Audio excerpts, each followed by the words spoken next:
The people of Flint have mandated that the city shall provide for public peace and health and for the safety of persons and property in the city. And they require that city officers promote respect for these rights and freedoms. The people have a right to, and city officers shall pledge themselves to assure residents and businesses a clean, safe, light-free environment, safe and decent housing, job opportunities, clean air, access to safe drinking water, clean waterways, and a sanitary city, healthcare, safe roadways, sidewalks, and convenient public transportation, recreational activities and facilities, and cultural enrichment. It's time to stop behaving like out-of-control kindergartens and go back to the basics and remember who you serve and start working for all of Flint's residents and not just ones that benefit you.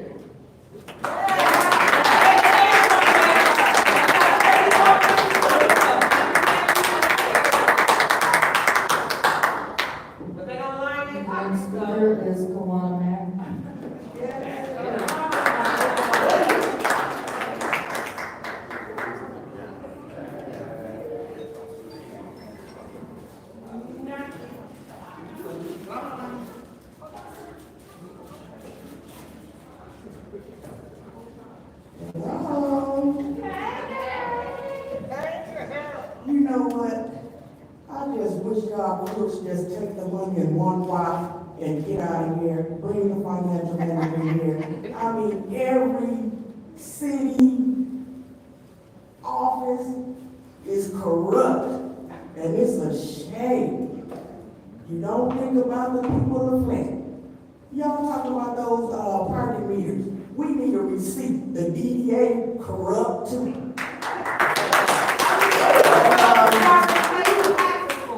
That's right. Ooh, people that's not coming down here, they're trying to add another property increase, $210 for soil waste disposal, solid waste disposal. And also another fee for street light maintenance throughout the city of Flint. We already have both of those on our property taxes. It's another way of that cooking the books, Judy. And just steal it. You know, be smart, just get it all in one while.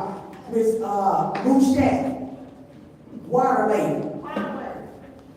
How's it going with the water test? What is the level saying? You know, tell us something.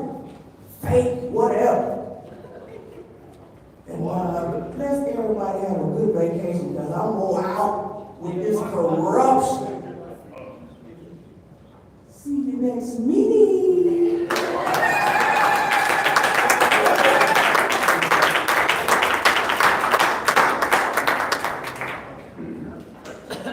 Next speaker is James Gordon. Yeah, that was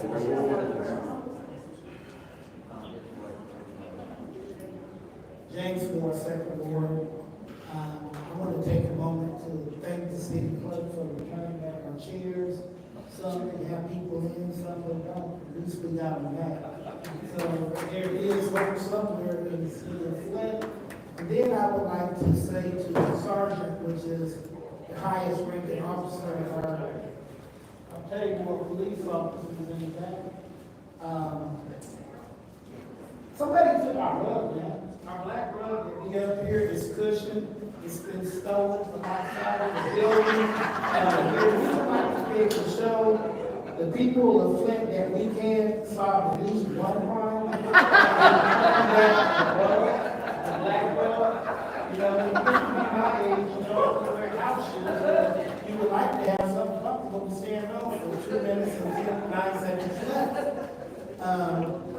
So if you can maybe like assign a detective to go around the building and live up to the law and get the rug back here in the county, in the city building. And I got a minute and 48, minute 46.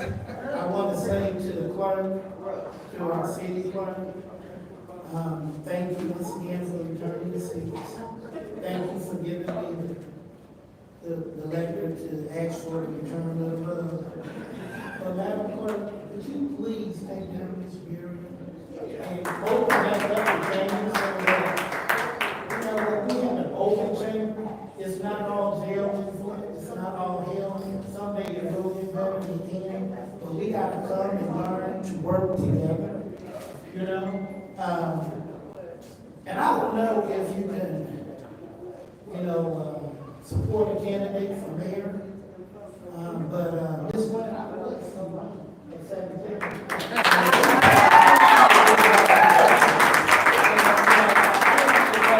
schools we have left, but, you can get all your staff from other schools and give them a job.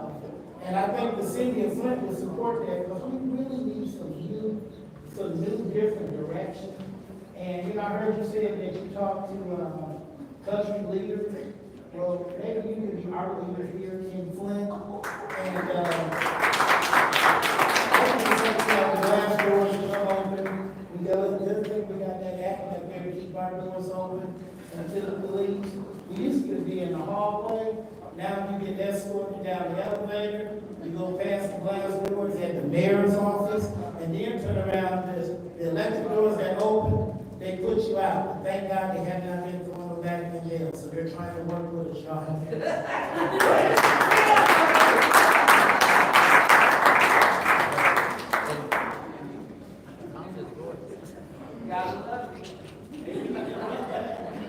Next speaker is LaShawn Johnson.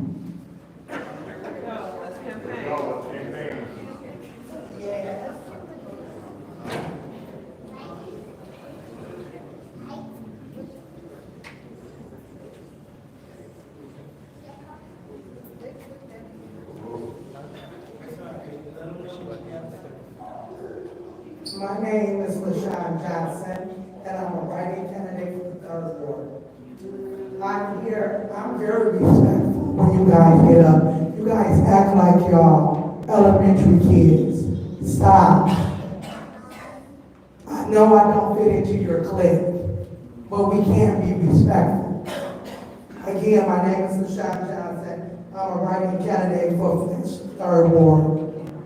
I had a lot of residents to reach out to me this week on concern. Pause your time. Please give her the respect that was given to everyone else. Thank you. Go ahead. I had a lot of residents to reach out to me this week on concerns about their neighborhood and their safety issues. Once again, I don't just talk about it. I'm a person that is about action. So me and my family, once again, got out, cut down trees, cut grass, and made it safe for 88-year-olds. 80-year-olds. We did about 6 cleanups this week. I thank God for my family. I want my grandkids, my bonus grandkids to stand. They could be doing something else, but to choose to be with their bonus grandmother and help her clean up the city of Flint and the 3rd Ward. And they do not mind. They come with open hearts, open minds, and I'm thankful of it. I also would like to let you know about programs that we have in our community. We have homes that were built before 1978, has lead-based paint. So if anybody is interested in any of these programs that does your siding, it removes lead, they also have healthier homes. So if anybody is interested in these programs, reach out to me on my Facebook page, LaShawn Johnson, 3rd Ward candidate. Thank you and have a great day.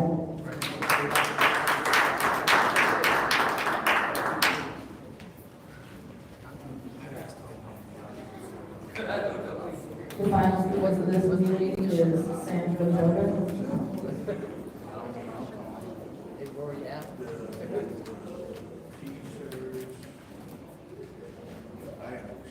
What about the people that were here on time, which removed the box 2 hours early? I'm sorry that is your first warning. I'm asking you, stupid bitch, I was here on time, you're fucking silencing me, you fucking dumb gun whore. Get out of my fucking public seat.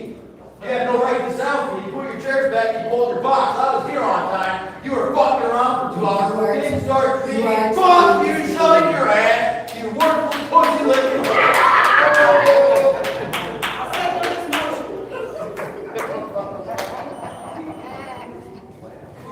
Go ahead, Mrs. Jones.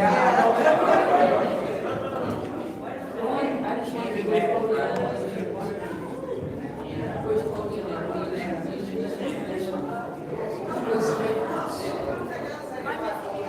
What's different from the podium?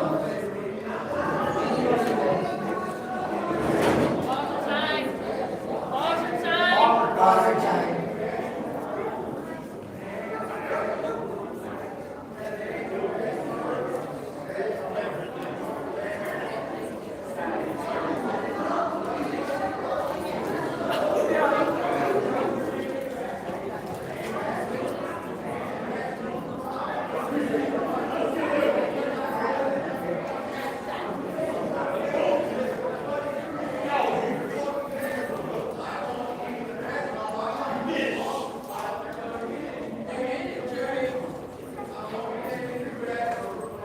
Madam Chair, can you please,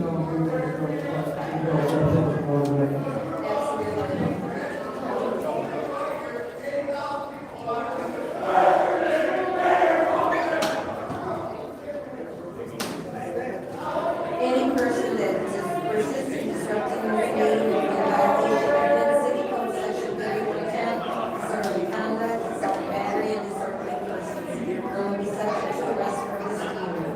Any person who prevents the peaceful and orderly conduct of any meeting will be prohibited from recording, and persisting in disrupting the meeting of an individual will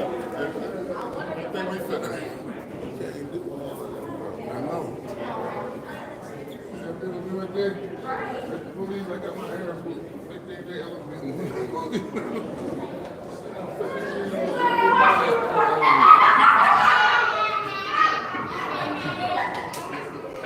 subject to arrest. Violation of the meeting. Mr. Chairman, go ahead.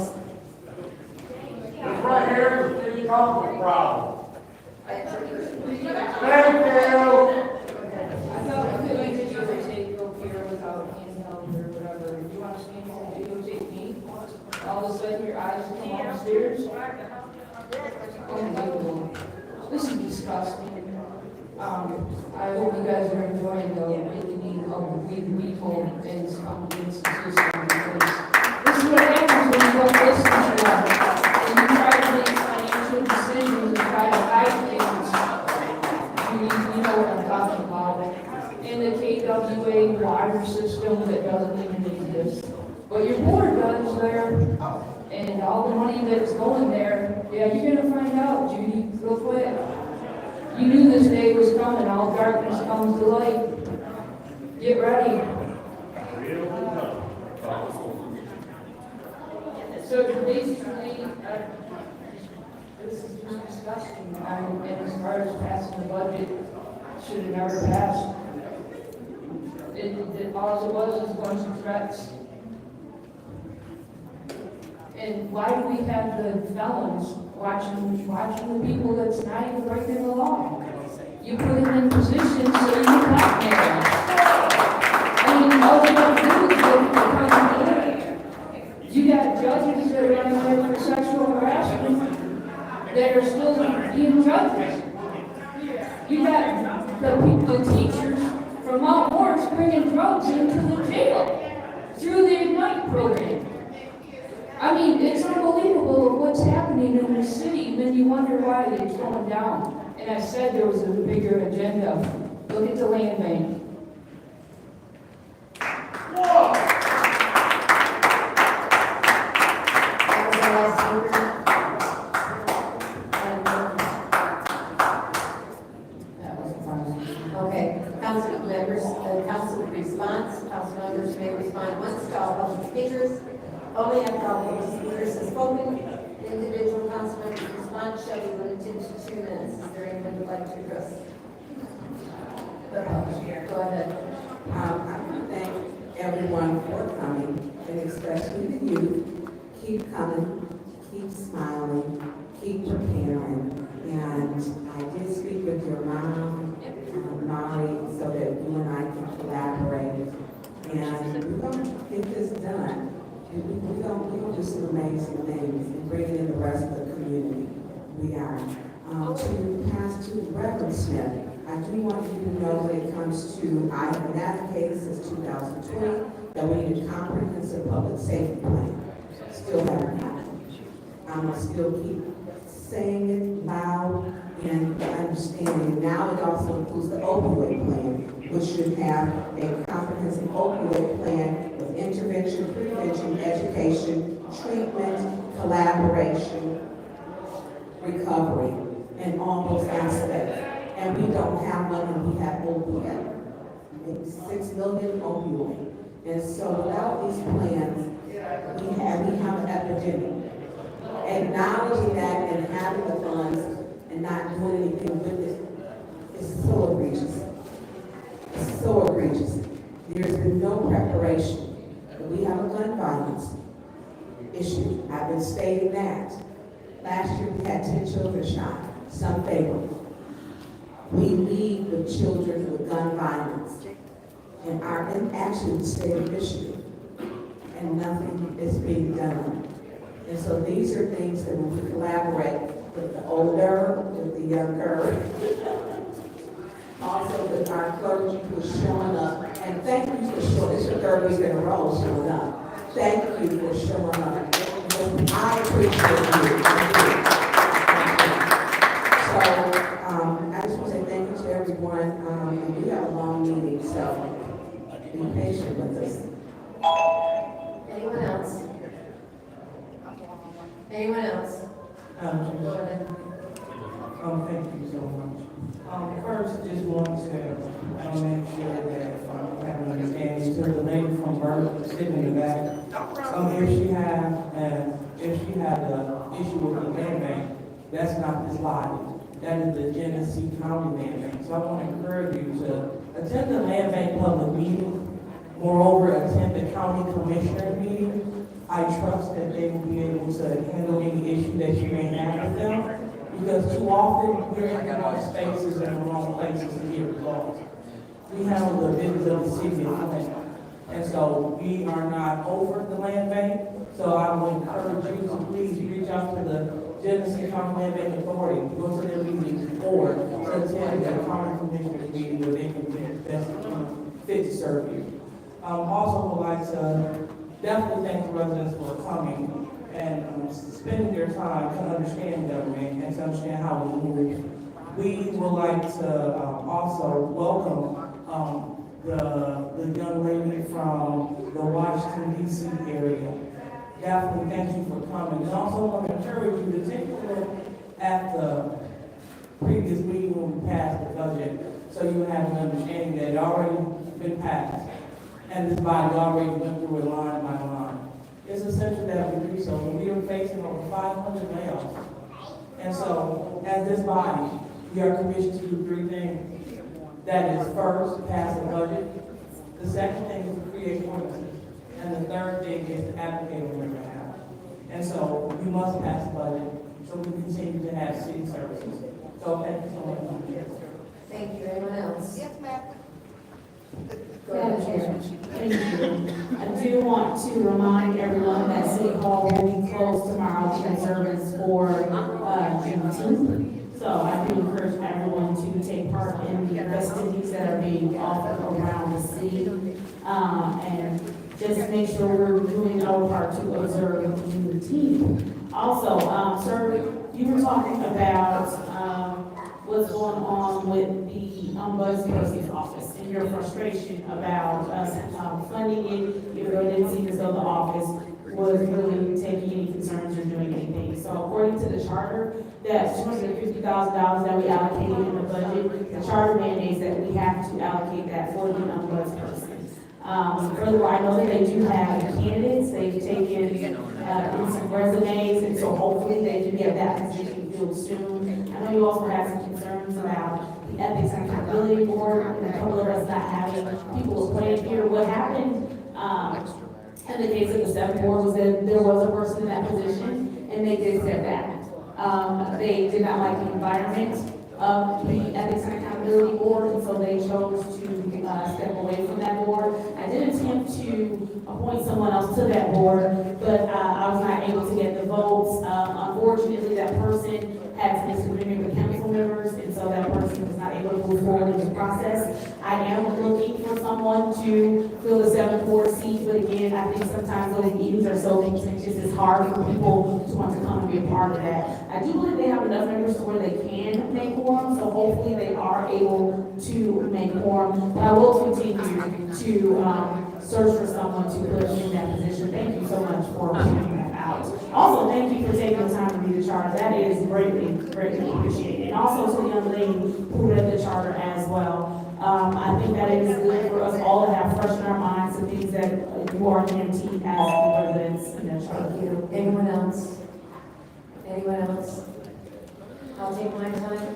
To the gentleman commented about my life with someone on the unit board. I did try to appoint someone. However, the way he was treated by members of this body, I will never appoint another one and put him through that. He was treated horribly. Also, I hear comments that we don't have an opioid plan. Well, we didn't like what the mayor's budget was for ARPA. So we got together and we created a plan. And we worked with the community to develop that plan. And we brought it to council. There's nothing that says that an individual council member can't do that as well for that program dollars. And that's my time. It's now time for consent agenda and I'm going to make a motion.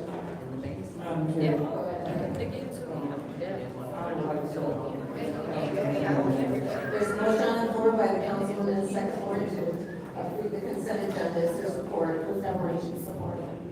It's supported by the councilman in the seventh ward. Are there any separations? Madam Chair. Yes. 250140-T, which is the allocation of ARPA funds for the job training, City of Flint Second Clean and Safe Summer Program. And then also, only because I want to give some more information about it, 250177-T, which is the allocation of ARPA funds for the Flint in-home plumbing program. Okay. And then there was one more, sorry,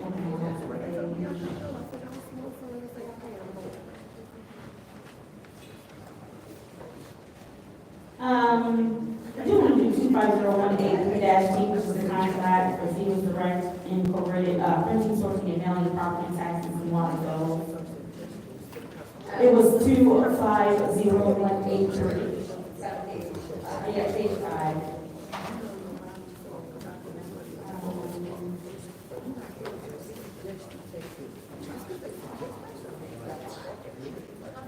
And then I think that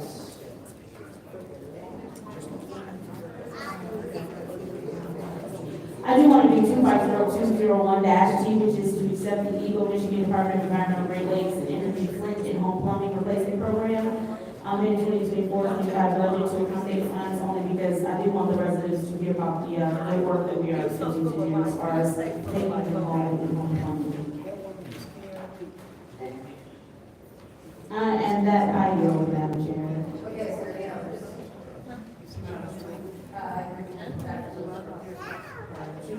General.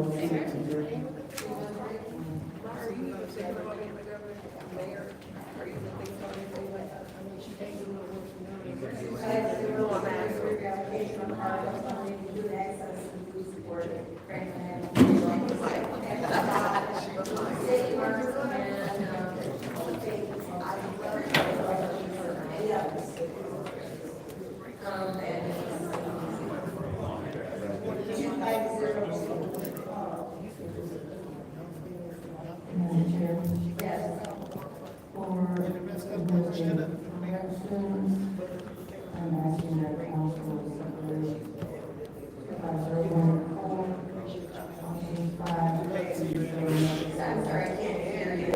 I ask that council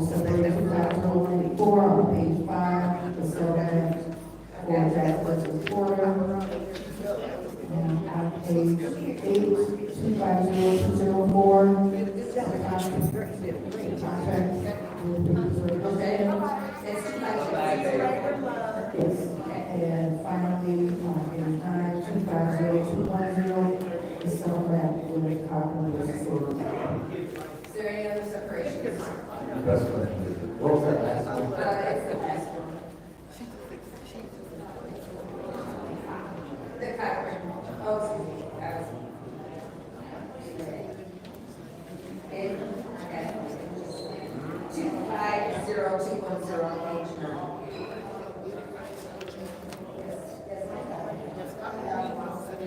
Okay.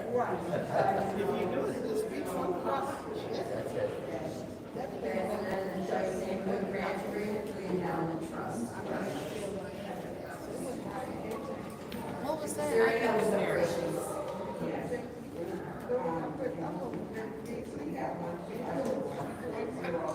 Oh, you mean Josh? Shit, okay.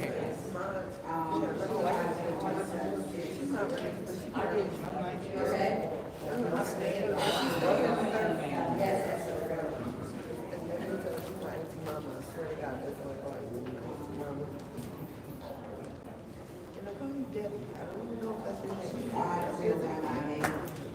She was calling me fair bucks, yes. that's it.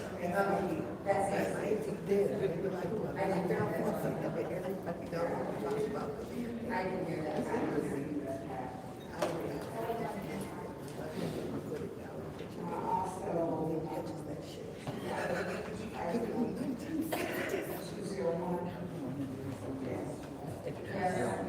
Yes.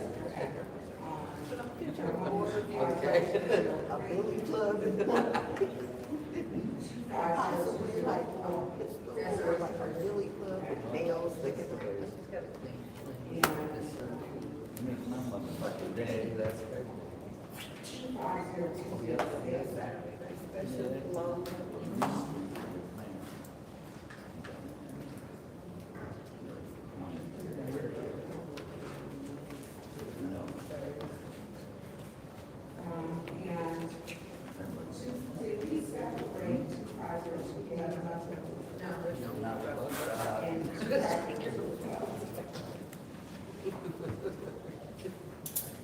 Okay, any others? I done lost, I can't even hear.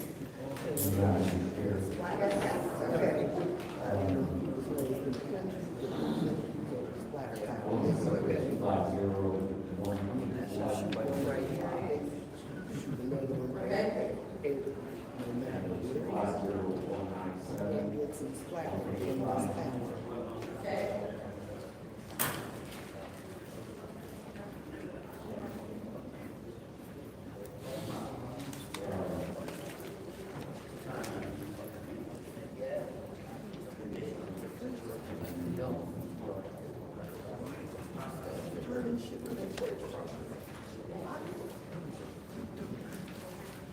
And then you separate the five bills, one for.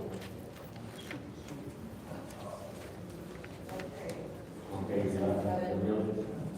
No. Any others? Okay, the consent agenda consists of the following resolutions.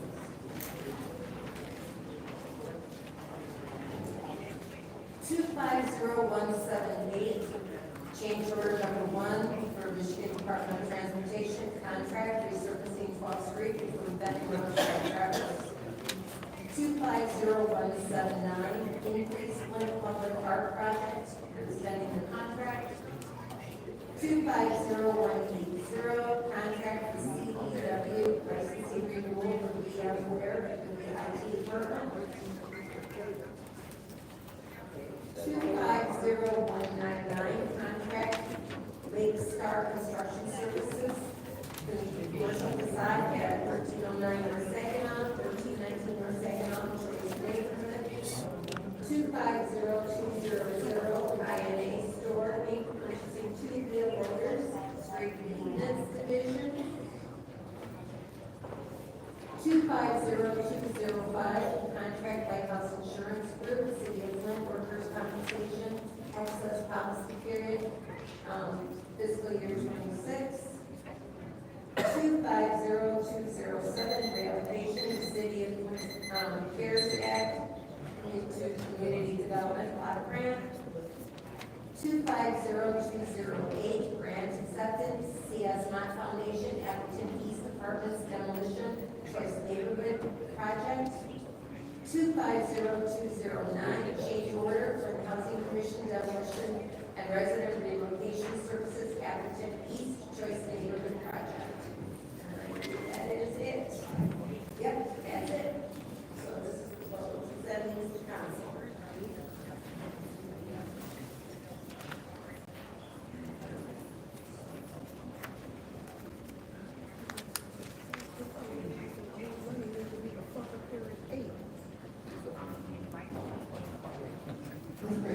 Yes. Yes. Yes. Yes.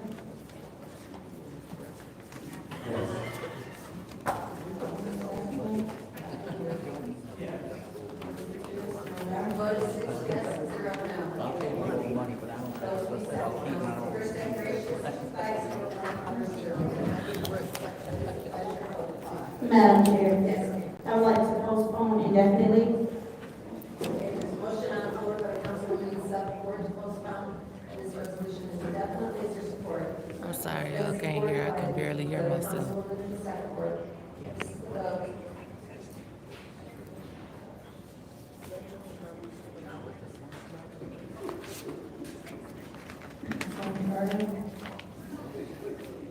Yes.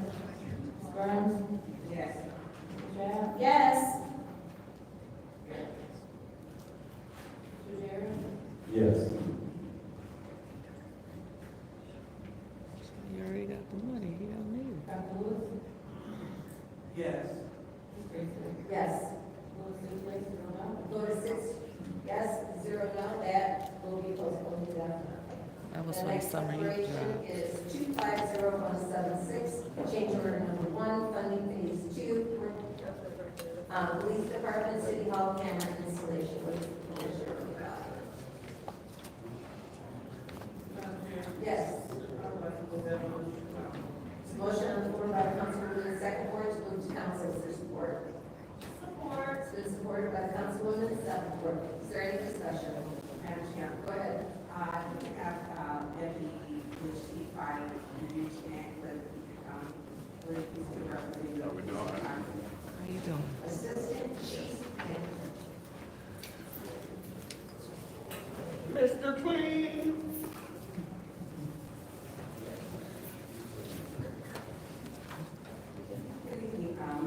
Deputy, what is your official title? Been deputy chief for 4 years. That's what I thought. Not since I, because I know that the person had prior. My question, what is the additional 14,348? Well, when I was briefed before I came over here, they said it was, actually $2,467.16, which is the question. I don't know about 14,000. Okay, so it says requesting a change order in the amount of $14,348.84 to complete the internal project, which is renovation of the south building. It was determined that, I guess, more council, you're saying you thought it was, 2,000. 2467.16, which was left over from FY '24, and wasn't spent time because of the renovations were being done with the south building, so they didn't put the cameras in. Finance.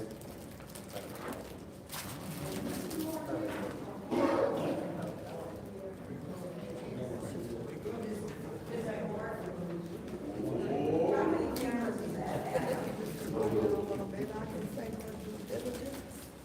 It's not a fair exchange. Why did you decide to take this? Oh my God, this nigga don't know shit. Because last, we don't go about this last night, he wasn't available.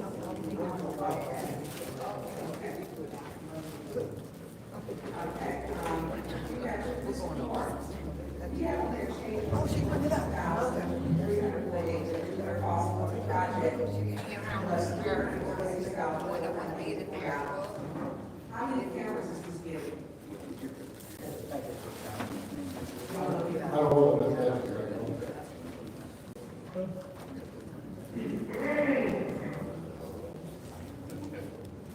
Okay,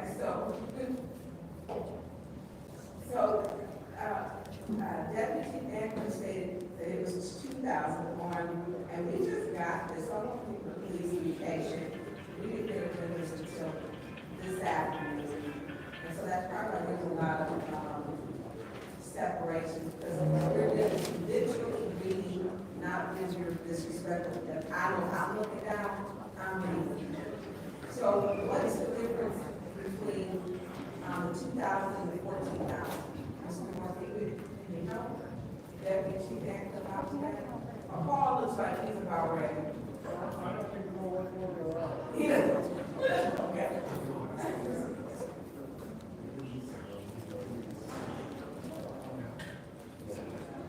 So we don't know how many cameras that we have. Are these cameras already in? Okay.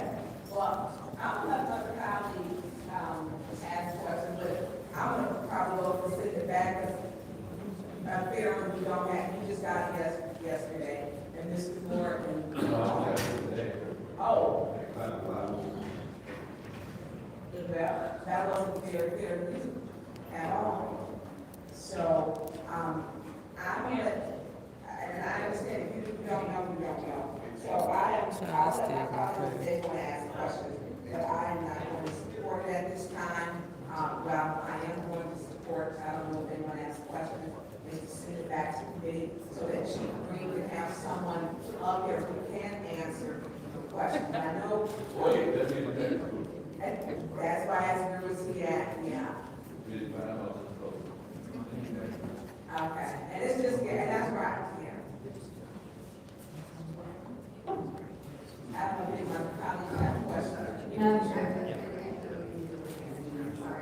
I do have my colleagues.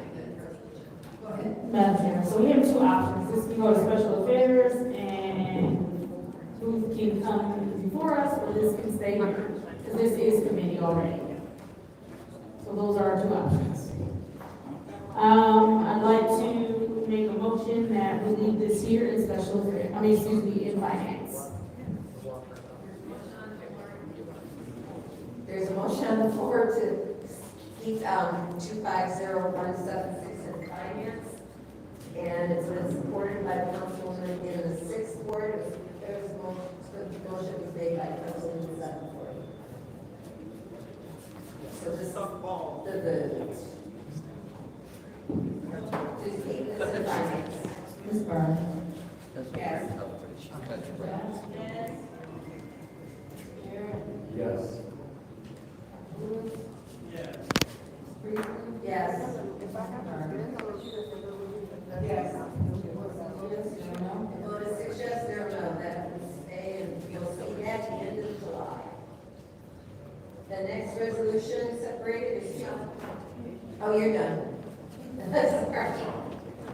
The next resolution is 250177, reallocation of our funds to Flint in-home plumbing program. And I'll entertain a motion. Madam Chair, Yes, I make a motion that we send 250177-2 to council. motion on the floor by Councilwoman in the 7th ward to send 250177 to council. Is there support? Or been supported by Councilwoman in the 2nd ward. Any discussion? Yes, Madam Chair. Is there someone here, Madam Chair, for you to feel is appropriate to discuss this?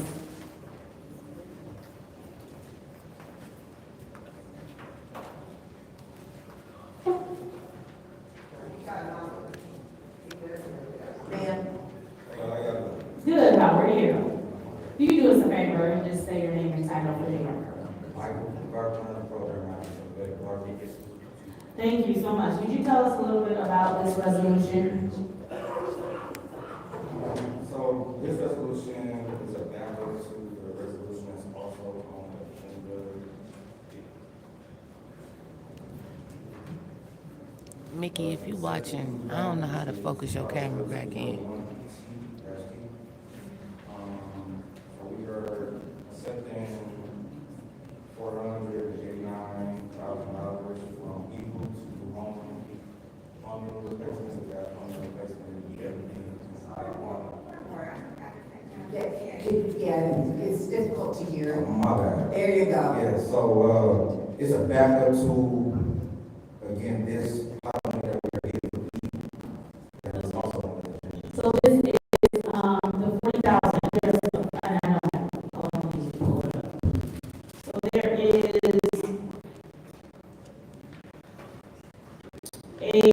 resolution 250201, which is an acceptance grant for Eagle for to in-home plumbing as well, correct? And that is for $489,544, or it's not to exceed, correct?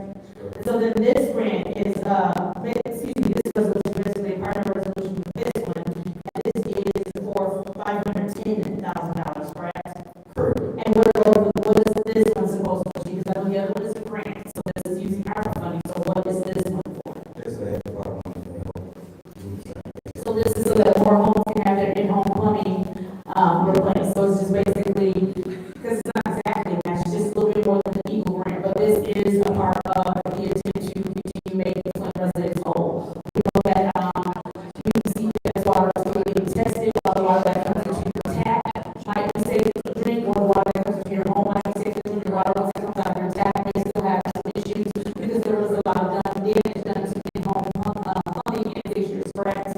And so these two, and this funding is to make sure for residents, that are testing with the higher levels, that the water not only comes into their home safely, but once it comes out of their tap, that the chances of the lead levels being, there are the chances of the lead levels being lower, because we know it's hard to get to 0 parts per billion. So the most you're going to do is 0 lead, correct? And so this is just something to ensure safer drinking water for Flint residents. Correct. All right, and then how many homes do you think, and this is outside of, this is just this one, right? We're not doing the Eagle grant. How many homes do you think this 500,000 will cover? That is a tough question. So we can actually start pulling back and seeing what it's a pilot to actually see what we can do. I believe I put in 50 homes online, so we actually put the hardware, so 500 homes. So we're saying 510,000 will cover 100 homes?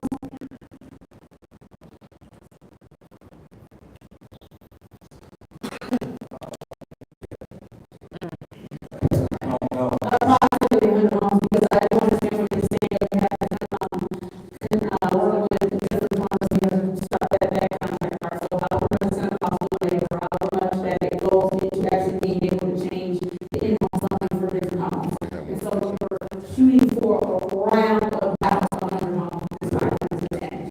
Now, this is just 510, because we're not doing the total amount. I'm saying, I'm not mentioning the 400, something that's coming from the grant. I'm just specifically talking about 510. So we're thinking about 100 homes, 510.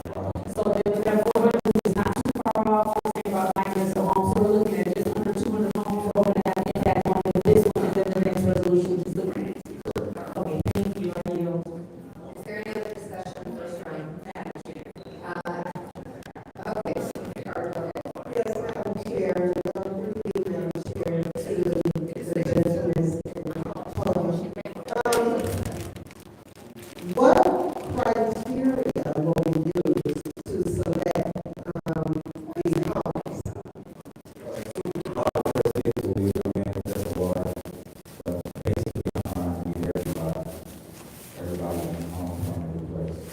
You're trying to get everybody.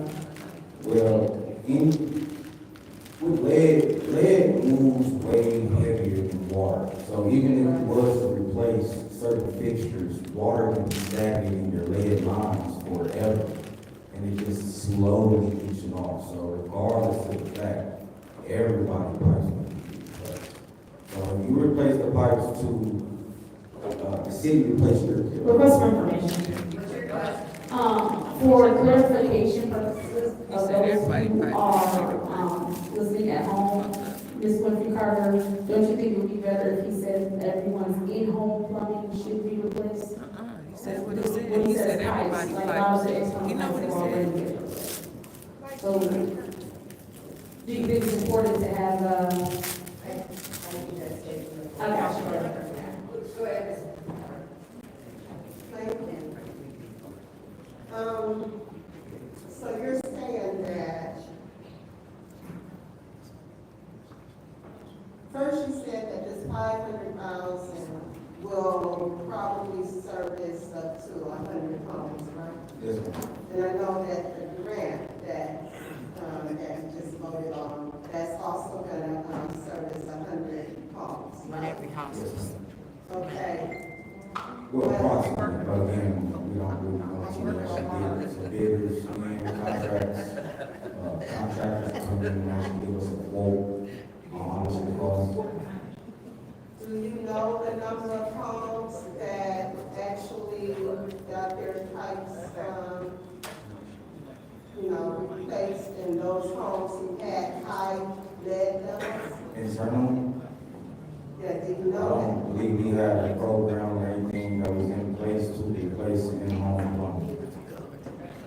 that? Okay, because I'm just trying to figure out the criteria, like what I said, what criteria will be used to select the, homes? Do you? Criteria, Do you know if it's gonna be based on lead levels? Well, that's part of what I. well, we would check, and the ones that do come back high would be first on the list, but we trying to service everybody. Okay, because that's probably gonna be more than 200 homes. Yeah. So can you give us some more information on this? Will you be able to give us some more information? Yes, I can get you as much information as you need, just let me know the questions. I can put it forward. Yeah, So you want to like to know the criteria and, right, the guidelines? yes, I can send it over to the dean. yeah. This man, my These phone. agenda packets, what? Finance was at 4:13 PM. And that's an issue, to get an agenda packet at 4:13 PM and the meeting started at 5. So do you. So I would ask that you get that information. I'm probably not gonna go for this tonight. If we, can get the information and maybe leave it in finance or wherever it needs to go. Okay, thank you. Thank you. Any other discussion? Go ahead. So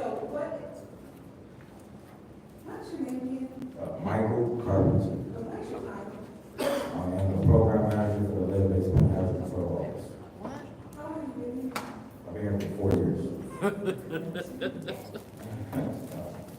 Yes, I done called you a few times. Yes, ma'am.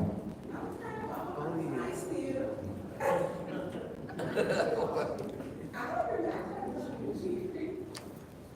They had an organizational chart. That's a damn shame. Real quick, I did call you about the lead-based program and how to apply. I did call you about that. I did, thank you for that, you're right. So here's a couple questions I do have. Everybody's probably should be replaced, but the likelihood, I don't know if it will ever be done. What happened to the grant money with Innovative Solutions, with that 300,000 was a pilot program where 50 homes were to be changed out if they was pilot. Well, that's the ECO program I'm talking about, and we just upped the price. Yeah, we just upped the grant amount, I believe that our initial grant amount was almost like 250,000, 350,000. We went more than that to address more. So are you taking the list that they had and using her list as identified as the people who need to have their indoor plumbing replace, or are you generating your own list? So Faith, whatever she was working on, was we was kind of working together, but I created all this separate from her initial grant that she submitted. So this is her grant money? No. This is the same grant that she had got? This was the grant that she was applying for, she didn't get it. So she did not get the grant? No. I don't think speak for her, okay, was terminated because she went and said, hey, I can get this money for this grant, don't speak to it, and she's being sued, you still work for the city, I want you to get fired too. So, Faith program, she had, it was a pilot program. Faith was working with Arthur Whitson at the time, getting samples and going to people's homes. And she was terminated. She now has a lawsuit with the city that she is suing for, I believe, wrongful termination. And if this program, you're saying she never got it because I was told she did get it. Well, I talked to Eagle, and Eagle did receive 2 different submissions. Through Innovative Solutions and. I don't know, they didn't give me all that information, they just told us that they chose our grant. Okay, and so, you don't know if you're not using Faith's list that is already established, you're generating your own list. Correct. And a lot of this is being backed off of the houses that I'm already in with the lead-based paint hazard control. We already in the house doing windows, doors, siding. So while we're there, the same list, we are trying to get the plumbing done also. And I get that, it's not your issue, but my issue is we still got 50 people or residents who may have, who thought they were going to get indoor plumbing. And I think it was based like our most vulnerable population, our seniors. So, I am going to send you, I want some more information. You know, we had those that we just moved away from that list, which those individuals identify. Because some of the people in your land-based program, who used to pretend to babysit things, and were told how to get a hookup. You don't know about it, but they were telling people how to do it too. And so I want to make sure these seniors are taken care of, who literally have got issues where the water has corroded their indoor plumbing, and their indoor plumbing is bad. Because everyone who got those windows and sidings pretended like they babysitted for kids under the age of 4. And they did not have it. I know that for a fact. So I want to look at it. I don't know if we get a copy of what Faith's list is, because those are really seniors. And to replace indoor plumbing is expensive. And I believe there were 50 homes in at $6,000 or $6,500 a piece. And that program just went away and they got terminated. So I'm not going to support this today. I need some more questions. Thank you. Any other discussion on the first round? Go ahead. Through you to the speaker. Good evening, sir. So, in your application submission, did you tie your application to the lead-based paint program? Yes, I gave Eagle a background of what I was already doing in home, and that, I believe that's what the determining factor was why they awarded mine, because I was already. Yeah, I'm going to be, because if that be the case, there might be expectation that you are using that criteria for selection, which, in hearing some of the concern of my council colleague, I'm just trying to understand that if we can, do general applications, anybody who feels as if they will come out and test, or it would be, because I also saw, it seems like between one of the 3 applications, Michigan DHHS, or what the organization is is tied to it, so I didn't know if there might be some criteria under their funding that might tie how we have to select persons for the service. So the MDHHS grant is something totally different. That's a lead faucet education. So basically, we come out and replace you with faucets and give you an education on what lead is. Okay, so that was not tied at all to the other two, to the Eagle and this one. Correct. Now, the Eagle and this one, they are related. Correct. Okay. So we're looking at doing indoor plumbing. Correct. Okay, so when we talk about replacement, are we then looking to go to that PEX or whatever? Correct. That's covered. Yes. Okay. So do you have a idea of what total replacement is for one house? It depends on how big the house is. It would be anywhere from 3 grams to 6 grams. It just depends on it. Because some houses already have a water unit. That might have been nice. Hold on, let me do that again. Water district. So this is gonna allow for that also? This allows for, no, you have the other funding for that. The lead-based paint that would be water heaters, right? It has to be justified. So it's got, So this one allows, this one allows for water heaters? yes. Okay. Well, the Eagle, yes, yes, The Eagle side of the funding will. yes. Okay.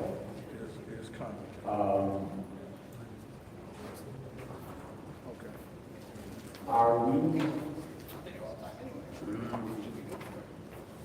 So we got Eagle money, and this one's supposed to be a matching fund? No, Okay, so this is not matching the Eagle dollars per se. no, it's just added to the pot of which you want. Okay. All right,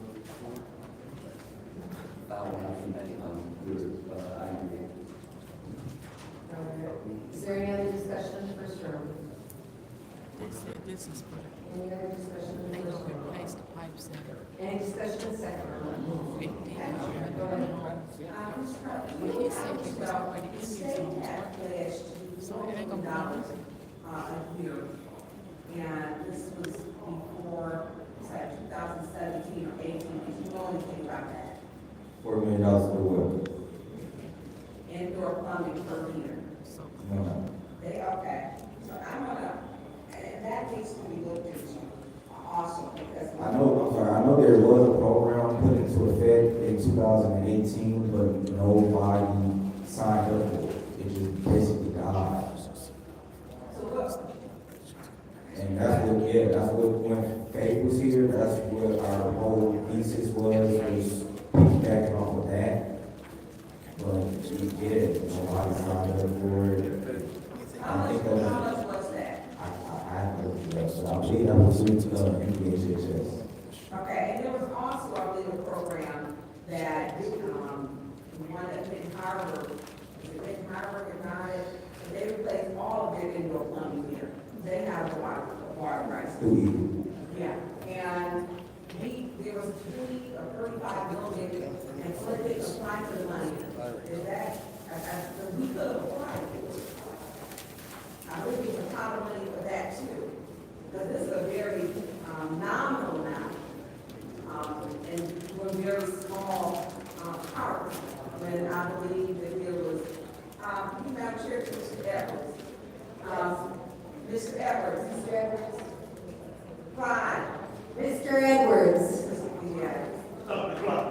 Yeah, and so, Mr. Edwards, I'm sorry to ask you the question, I had asked you this before. There was an indoor plumbing, it was the same program that Benton Harbor used, and that money was offered throughout the state. Well, he didn't have anyone to apply for it. And I believe it started because of cities like Flint. Is that right? Is that the program he's talking about that in 2018 died? I have no idea, of course, we were here. So last year, I had asked you about this program, you had told me you didn't have someone to fill out the program, I believe it was for the indoor plumbing. It was in place, and I think like 35 million or something that was, the state had put up, but we did not apply for that money. not familiar, I'm sorry, not familiar with That's that. got to back about on video. So I'll go back, since I remember asking, you said you didn't have the staff and capacity to fill out the form. I remember that. So my concern is, what happened to Faith's list? Can we find out what Faith's list, which was seniors on it, so that we can, kind of prioritize that way?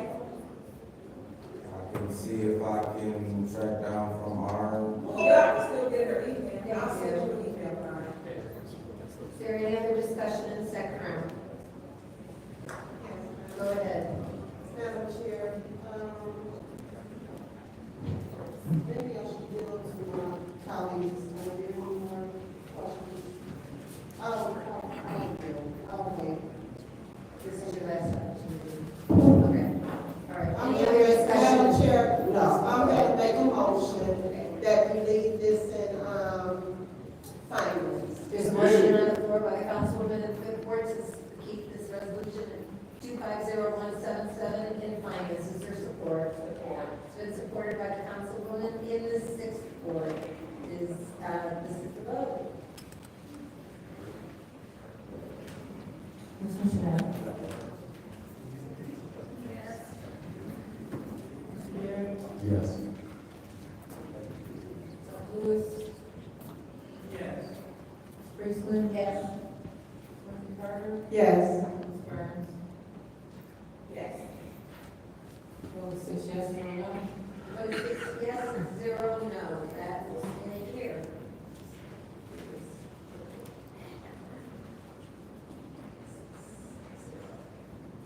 All right, the next resolution that was separated is on page 5, and that is 250181, the contract anytime restoration services, lead-based paint hazard control maintenance service.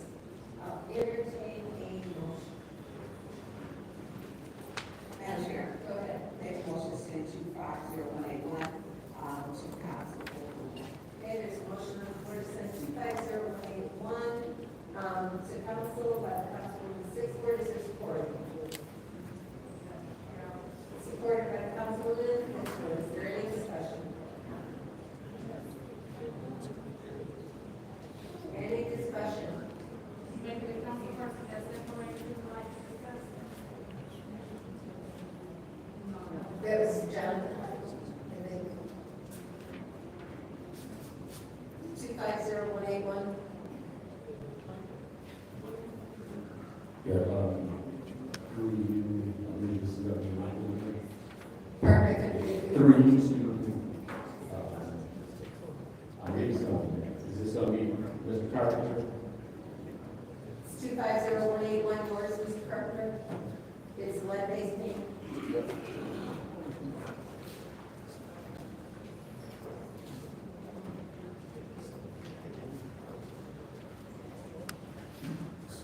So, Mr. Carpenter, this appears to be a contract for service for the lead-based paint programs with the contractor, correct? Correct. Now, how do you all, between selecting the vendor and identifying homes for them, did they bid on a group of homes and you selected certain homes from their bid, or how does that work? So the process works is I hire an inspector, and the inspector goes out and inspect a certain amount of homes. So once I get the report back that says this is lead, this isn't lead, this is deteriorating, then I will walk through the contractors. I put a bid out for contractors. Contractors come in, we do a walkthrough of all the homes, and at that time they bid on the homes. And once all the bids are done and we receive them, we go back to office and we pick which contractor out of the select contractor that came off the walkthrough, we pick one. And what I try to do is, because the last go around, we haven't had 21 homes, and I believe we had 13 contractors that came out and did a bid, and only 8 of them was in compliance with the city, and had all of their licenses together. And I try to give everybody something. Okay. Now, do you know for this this $89,799, how many homes will be impacted in that amount? This one has 4. 4? Okay. And I'm going back 9 years. Any other discussion in the first round? That's some hell of a pain.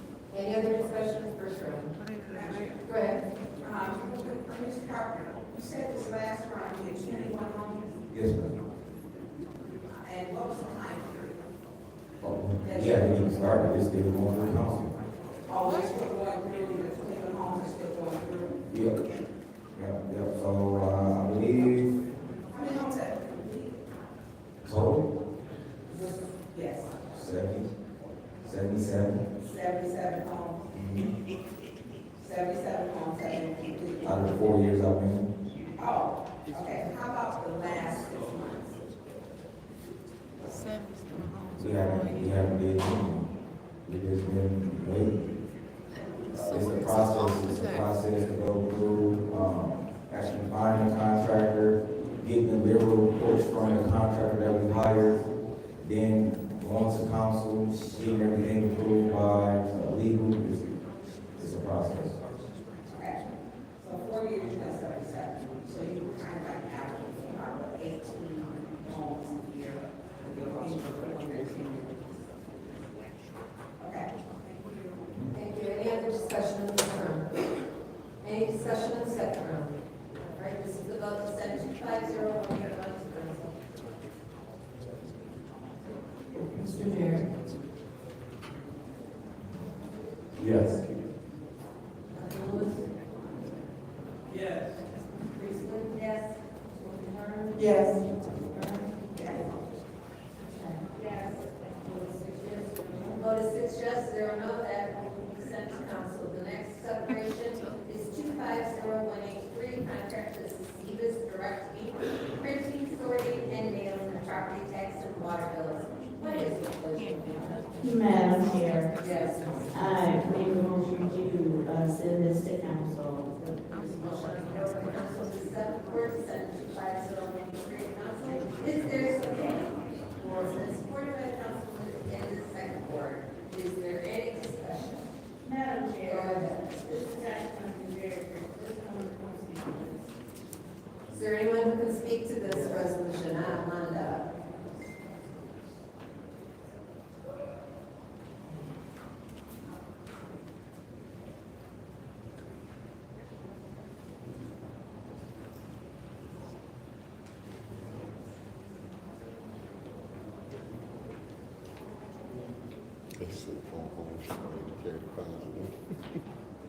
Pretty simple, even though it says in the title. This is just a mailing and sorting contract, correct? And postage for bills and stuff that we all, so like water bills and property tax bills that we already sent out.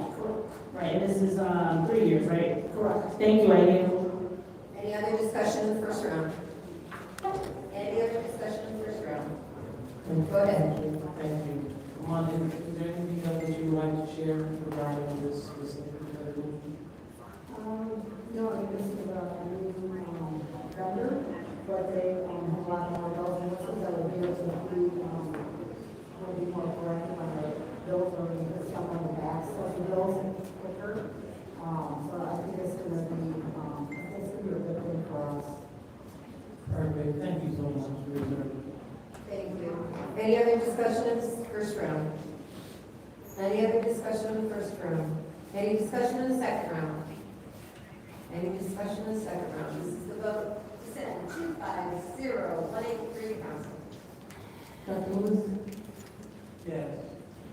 Ms. Priestley? Yes. Yes. Mr. Murray? Yes. Ms. Bass? Yes. Mr. Jarrett? Yes. Vote is 6 yes, 0 no. Vote is 6 yes, 0 no, that will be sent to council. The next declaration is 250184, that is Exxon versus Matthew Porter. And this is separated by our, clerk, so can I get clarification on as to why this was separated? Or do you want a motion first?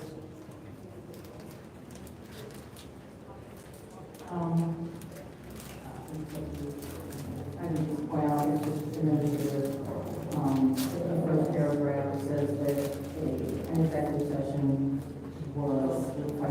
report, but the resolution is addressed, and so it needs to be corrected to today's date.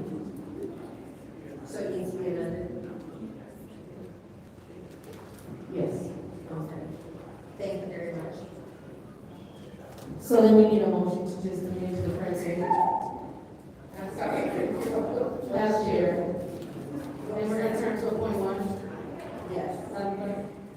Yes. All right, I make a motion to, correct the date of when the executive session, was held, and turn this into a appoint one resolution. It's been moved by Councilwoman Davenport to amend the date for the executive session. Is there support? Support. By Councilwoman Davenport. This is about to amend the date for the executive session to today's date. Ms. Priestley? Yes. Dr. Burton? Yes. Ms. Burton? Yes. Dr. Shad? Yes. Mr. Jarrett? Yes. Dr. Lewis? Yes. The vote is 6 yes, 0 no. That will be now 250184.1. This is, I will entertain a motion to send to council. It's been moved by Councilwoman Davenport. Is there support? Supported by Councilwoman in the second ward to send 250184.1 to council. Is there any discussion? Any discussion? Seeing none, this is the vote to send 250184.1 to council.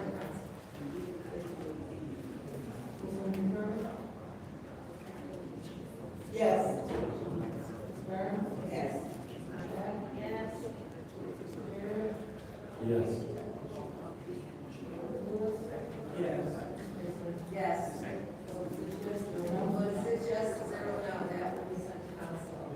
The next separation is 250197-G, acceptance of the Michigan Department of Health and Human Services Lead Education and Faucet Replacement Grant amended 2024-25 budget to non-equal funds. I will entertain a motion. Madam Chair. Yes, ma'am. I move. There's a motion on the floor from Councilwoman in the second ward to send 250197. The council is their support. Support. Supported by the Councilwoman in the seventh ward. Is there any discussion? Madam Chair. Go ahead. So this was in, speak to Mr. Carpenter. Mr. Carpenter? Mr. Carpenter, this goes along with the other one, correct? No. Tell me about this, please. This one is, just basically Faucet education, to be qualified for this, you have to do Medicaid. I didn't hear you. Oh, yeah, so this one is just a faucet education where we just go inside the home and educate the homeowner on what the lead hazards is. And if they have a faucet that's pre-2014, we will upgrade it for them. So this is for only Medicaid. Okay, so who goes into the home to, is it outside organization? My office actually goes out and educate the homeowner. In your office? It's me, Christina, Guy, and Andrew Close.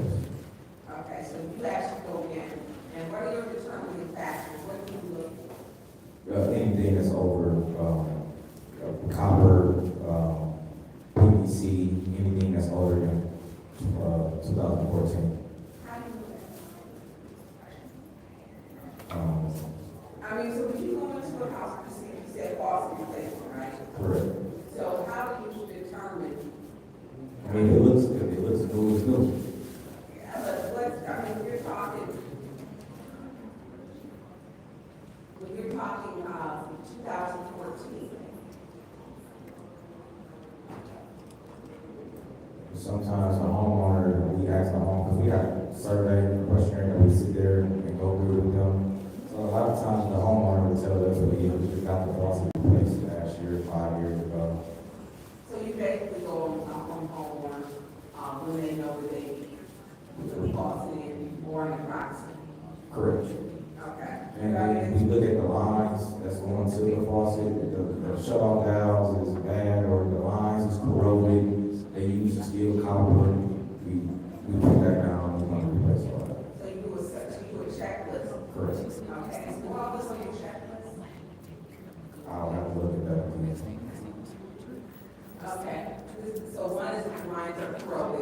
Correct. Well, two of the residents says that they've been in there. I've never had them change. I bought the house in 1972. Correct. So those are some of the factors. I would like to see what your checklist is. If you could send that, email that to Davina. Do you need an email? No, I haven't. Okay. Then I got it open right now. I would like to see like what's your criteria, what it is that when you go in, you know, what is that you look for? Because you know that every house, or that water prices had, or lead poisoning, other, pollutants or bacteria, you know, poisons in the water, it went to every home. And so I would like to know like what your criteria is, what are some of the worst that you've seen in homes? Is your property? Just faucets that just don't work. I've seen some faucets that the handle gotta jiggle it to work. I've seen lines that's completely just blocked off, corroded. They got calcium on outside of it.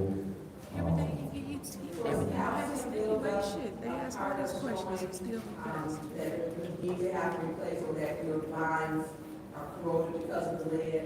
Not necessarily dead, but just, yeah, just be replaced. Okay.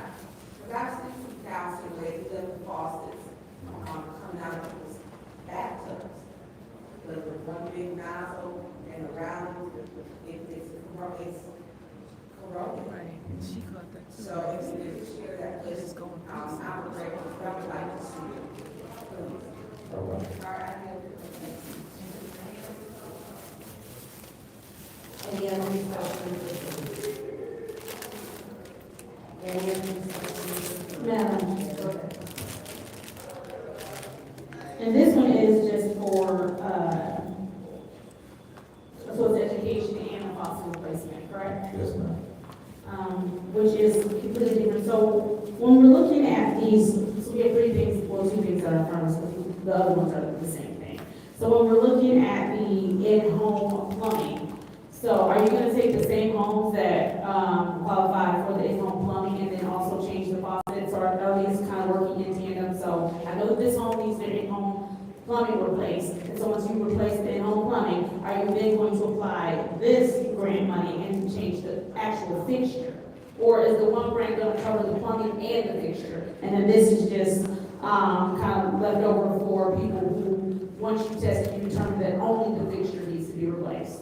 So, what I was trying to do in my office, put the blanket out there so everybody's covered. So, this is, again, is just for Medicaid individuals, so you have to be on the Medicaid list in order for us to come out and replace your faucet. But while we're there, we sign you up for the lead program, and once we get the EGLE approved by council, we sign you up for the EGLE program, so.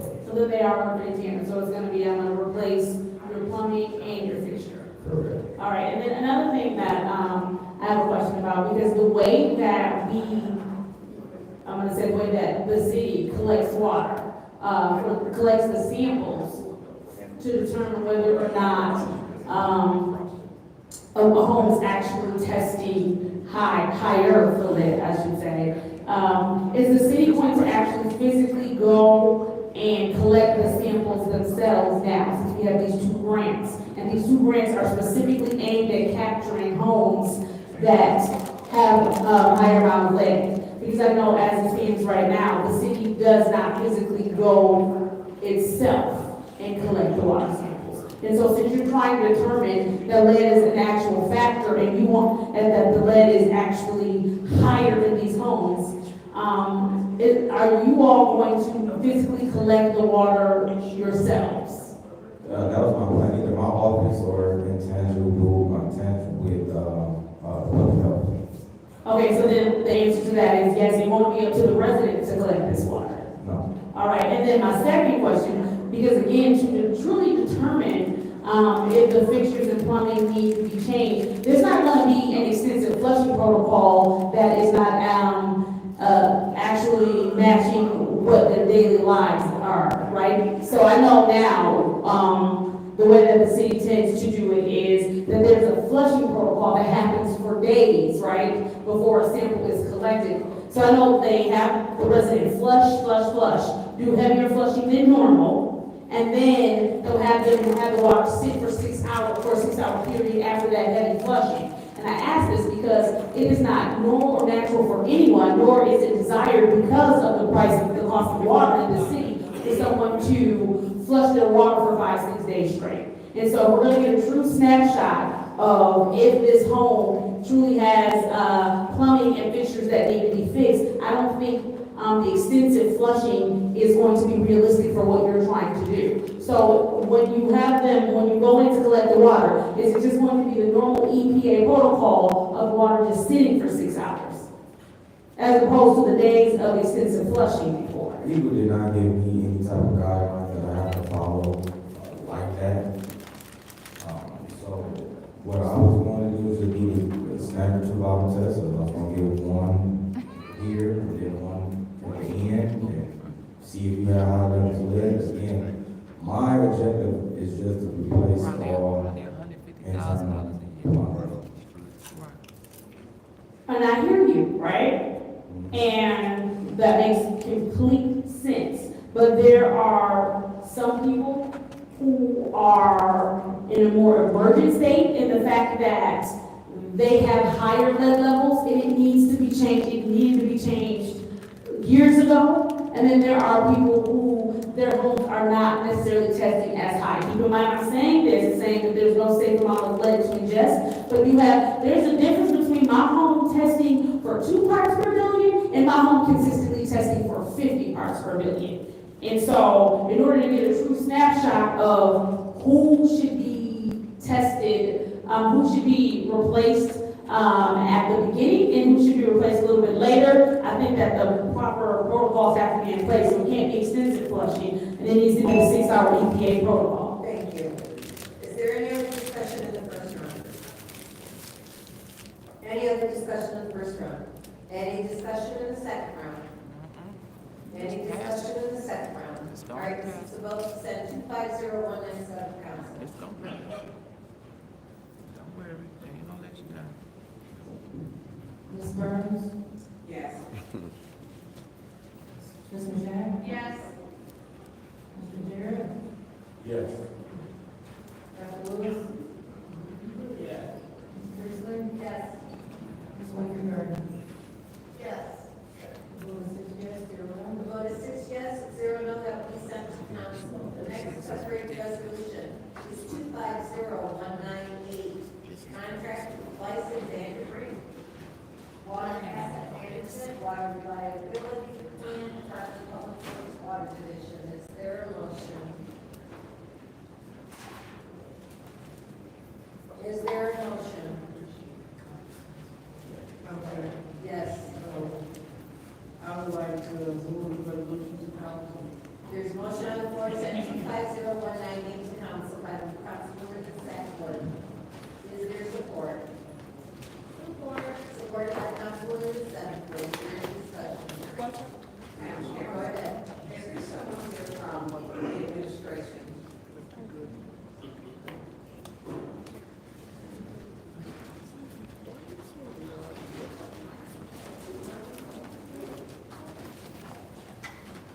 Come on up.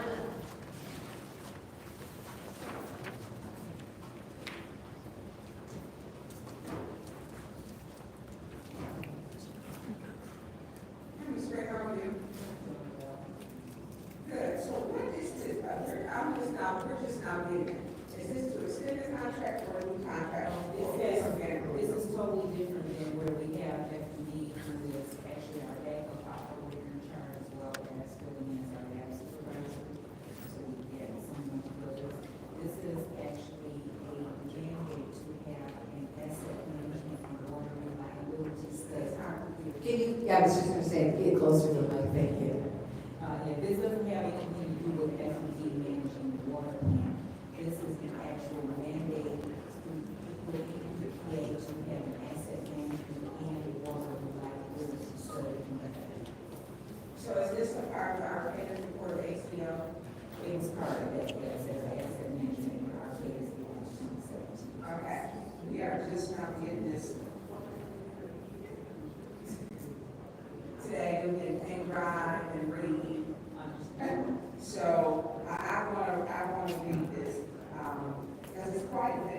Yes. Yeah, it's quite a bit. And so, and I'm not gonna force myself to everything. Is this time sensitive, sir? It is, this study is supposed to be completed by the end of the year. Okay. So if we put it off for 2 weeks,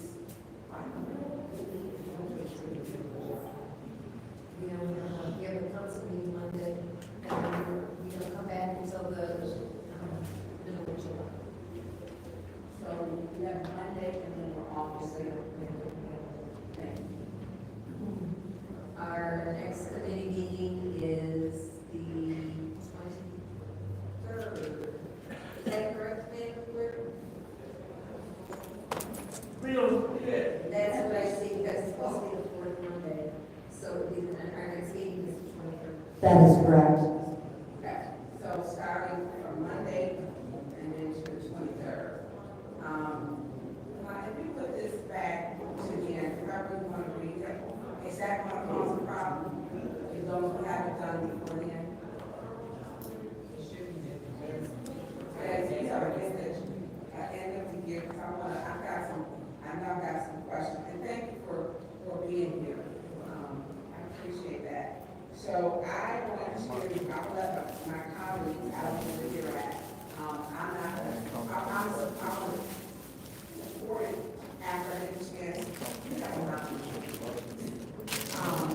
After I can get a chance to read it, because we only have one more meeting because of all.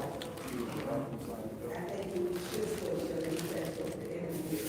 Yeah, we're gonna go on. I don't know how it's gonna go.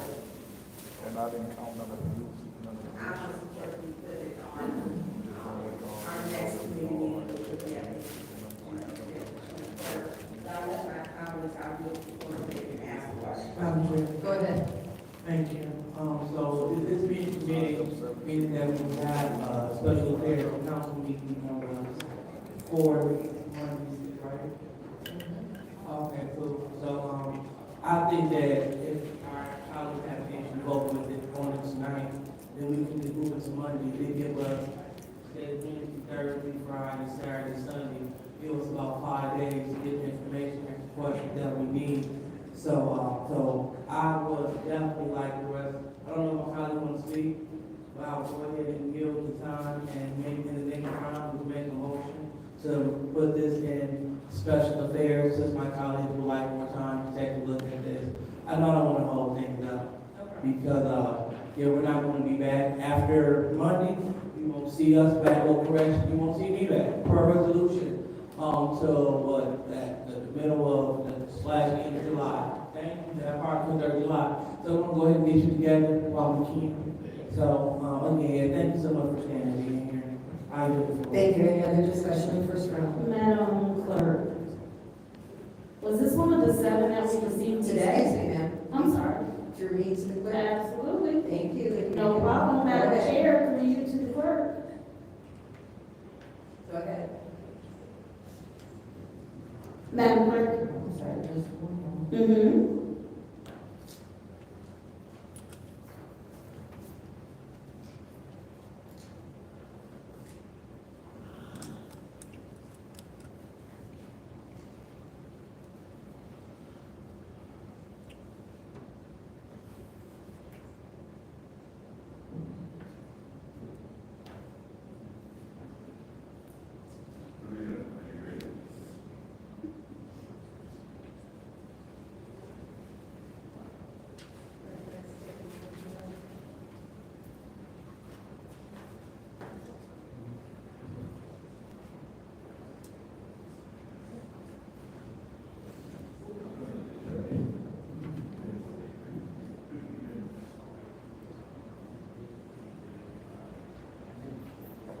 This is the Flies and Random, right?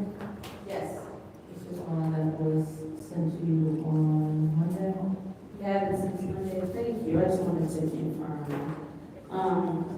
I am fine with my colleagues needing to go over something that we've had for a little bit now. I do understand that folks like to read. I just want to make sure we're clear that we had time to read. I also want to,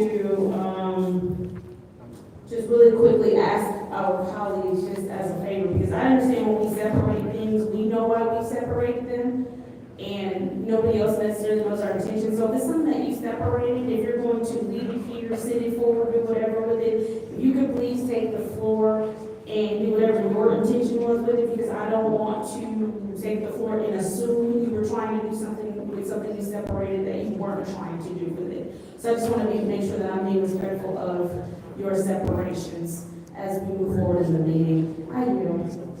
Thank you. Any other discussion in the first round? Yeah, I want to speak, Madam Chair, I want to speak to what the councilwoman in the 7th Ward just said. Look, if I want to separate any item on an agenda, just to separate it, just to ask one question, I can. I didn't understand where you were coming from, what you just said. We need to be, Point of information. what's your point? Point of information, I want to answer a question because I literally just said I want to be respectful of your separations and not send it somewhere that you might not have wanted sent.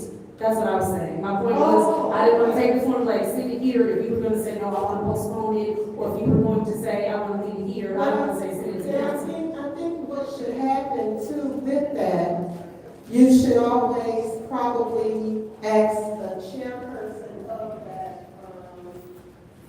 of that committee, hey, you know, is it all right to send it to your committee, or whatever committee it should go to, or special affairs, whichever one. So either one won't get overloaded. Because we don't want special affairs is just a stop, you know, where, right, yeah. And we shouldn't be in special affairs too long. We just needed to clear that up. I just wanted to understand that. I did have one question as far as this resolution. What is the scope of the work that is supposed to be done? Well, the scope of the work is to actually access all the assets that are 50 years old that needs to be water infrastructure. It will also consist of, as the water reliability study is mandated every 5 years to make sure that they're adequate as it comes to the water pressure. And from there, after a study is done, to make sure the improvements that FD has suggested, is good forward in the Did we have this study, this plan done before? We've had, it's mandated every 5 years. Yeah. So this is again 5 years, 5 years from now, 2030, the water reliability study. The asset management is something that is going to take place. In 2017, Arcadis came up with it. We need to have a asset management plan. So this is where we're taking on the actual advice that Arcadis has. Okay. All right, thank you, Madam. Thank you. Any other discussion in the first round? I'll take a few minutes. I did read this in the packet when we got it on Monday. I did see where it was supposed to be every 5 years. It's been 11 years, I believe, since we did it, 2014. So it's way overdue. If we hold off until the 23rd, well, we need to be approved until the following, I think that's the 28th of July. Would that give enough time to get the study done? Now, we will come back Monday to discuss this resolution and what it is. It depends on if it stays in finance, then we're not talking until July 23rd. If it goes to special affairs, then it goes on Monday. Well, we have approved it outside to the members of the body. I'm not for sure how long it will take to find out for sure if they actually stay or if you approve it on this day, you need a certain amount of time. So I can say yes or no, I can just like go ahead and provide. And there's no contract signed or anything, because we haven't approved it. So you're taking, talking a month, so we might not be starting this until, end of August. That doesn't give you much time. So seeing, I mean, like I said, I've read this, I knew what it was coming in. We didn't get all of the resolutions for this meeting, but we had six or eight, I can't remember how many actually came in that email. But, so I'm in favor of this because we do need to get this done. And we do have 6 months. What my colleagues want to do with it, they want to send it to special fairs or what, I'll wait and see what they want to do in the next round. But I don't think we should hold it because it's got a deadline and a timeline. Yeah, you can say it's the end of December, but you gotta remember how long it takes the city to get contracts done and get the work started and then get the reports back. That all takes time. So I'm gonna go ahead and go into the second round. Go ahead. So I'm gonna say this, I'm still not going on. And I'm gonna tell you why, because I don't know if they read the ACO, the administrative search, I did.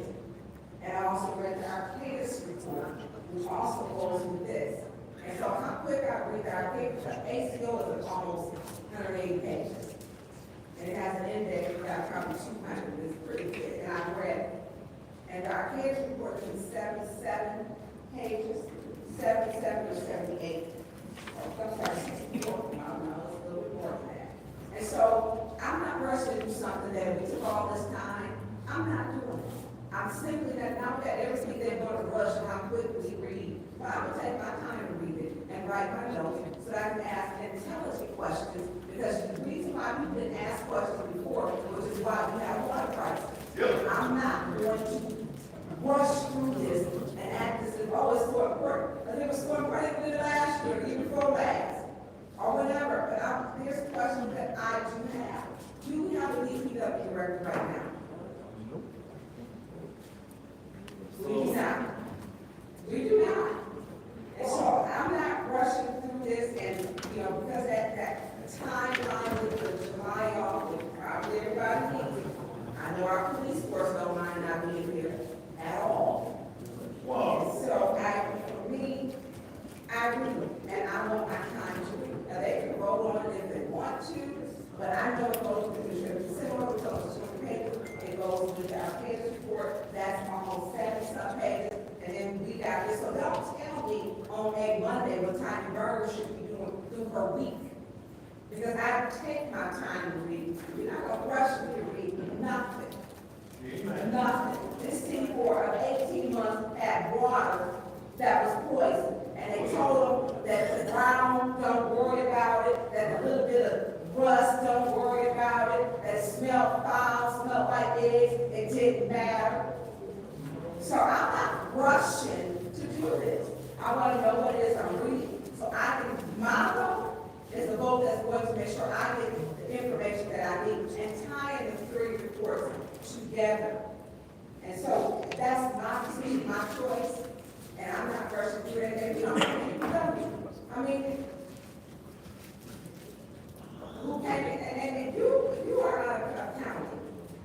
You are the head accountant, the senior accountant. Yes.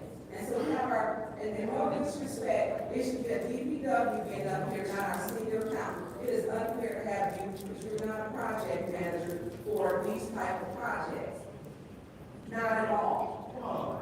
And so, I'm not completing and try to contact some other people to educate me further who have worked in this field doing this. So, my vote is, if they can pass it, the function time firms and no tonight. This city already been the way because we want to rush and worry about deadlines and other stuff. I'm not rushing, no.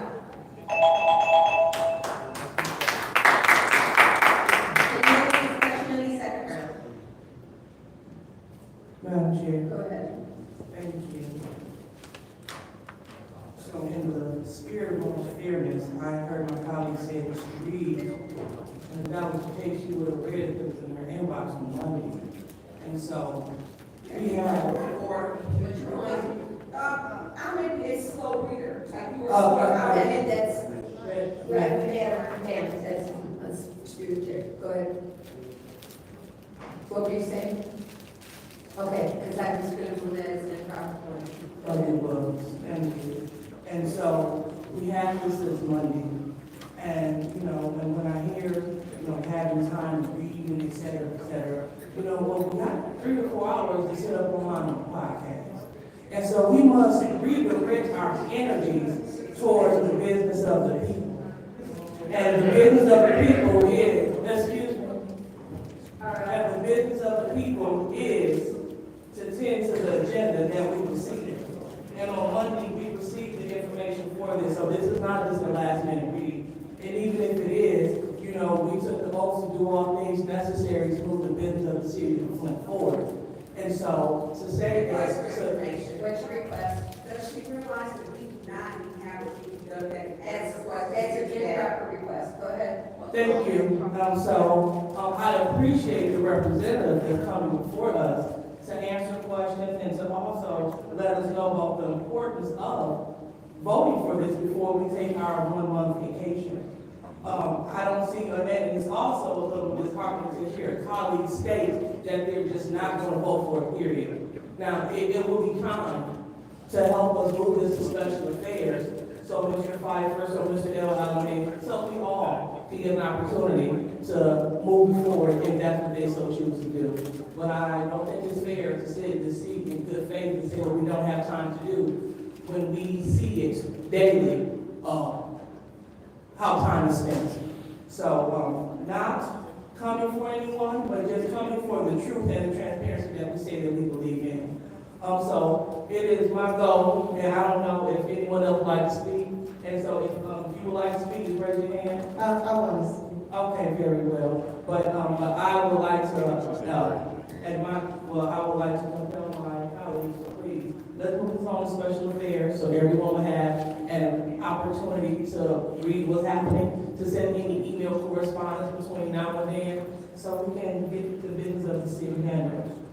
And also, I echo the sentiments of Councilwoman Machette, and what she was saying is, if we separate something, don't wait for your colleagues to put a motion on the floor for it, because we don't know what you want. So if you separate for a reason. So if you separated resolution, when you hear that resolution named or called by the chair, go ahead and jump in and state how you would like that motion to go. Because it is unfair, and it also appears to be a waste of time. You already had one morning. Go ahead. Thank you. Thank you, Ms. Priestley. Is there any, Yes, go ahead, sorry. I didn't do that. you know what, I'm just gonna say this. We did get some resolutions on Monday at 12:50 p.m. The council meeting is today on Wednesday, started at 5 o'clock. By right, we should have received our resolutions, our agenda, probably on Friday, so that we could have had the weekend to look over things. I work a full-time job, so I have to do my job. I don't have time on a Monday evening, or whatever. I did look at everything, but to just purely go through and read, I did come up with some questions. However, this is a lot of information to go through, particularly when it deals with our water system. I'm going to be very careful when it comes to that. Okay? We were in a water crisis, and we still in crisis. It hasn't been totally cleared up. So my vote, I'm not going to sit here and let somebody tell me when I should be reading. I do my job. I've been sitting here since 2017. So we need to start getting our agendas earlier.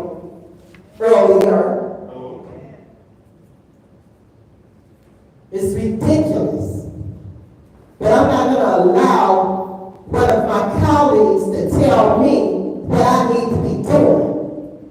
I do enough. I'm taking calls from every ward, trying to help people.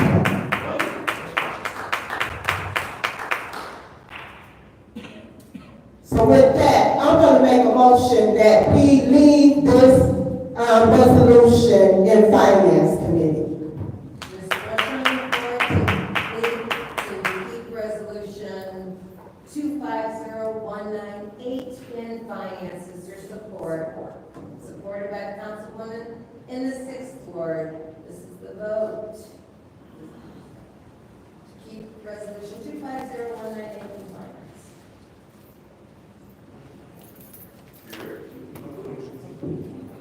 Mr. Shaq.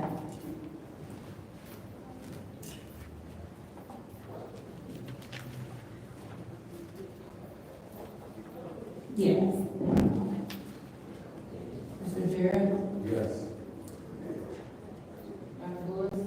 No. Ms. Priestley? Yes. Mr. Carter? Yes. Ms. Barnes? Yes. Vote is 5 yes, 1 no. Vote is 5 yes, 1 no. That stays in finance.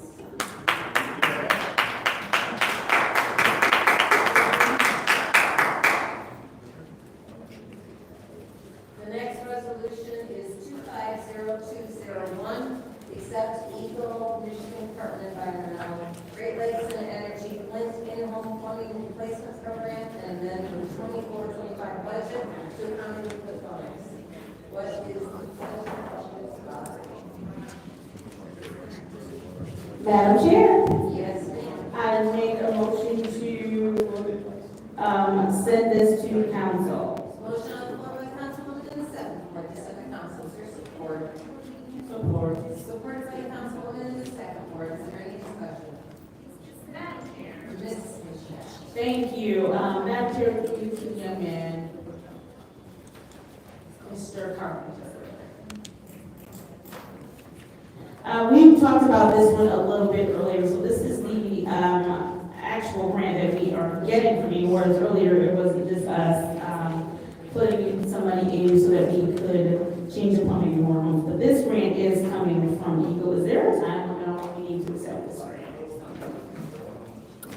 Time limit, not really, but we was executed, 3/125. So they, I don't know what you just said. not a time limit, but they gave us the okay to spend the money 3/125. So then, yes, so we need to accept it so that you can begin, Work, correct? yes, you can begin the work and begin in this fiscal year that you said during the grant process that you started. Correct. The grant will end,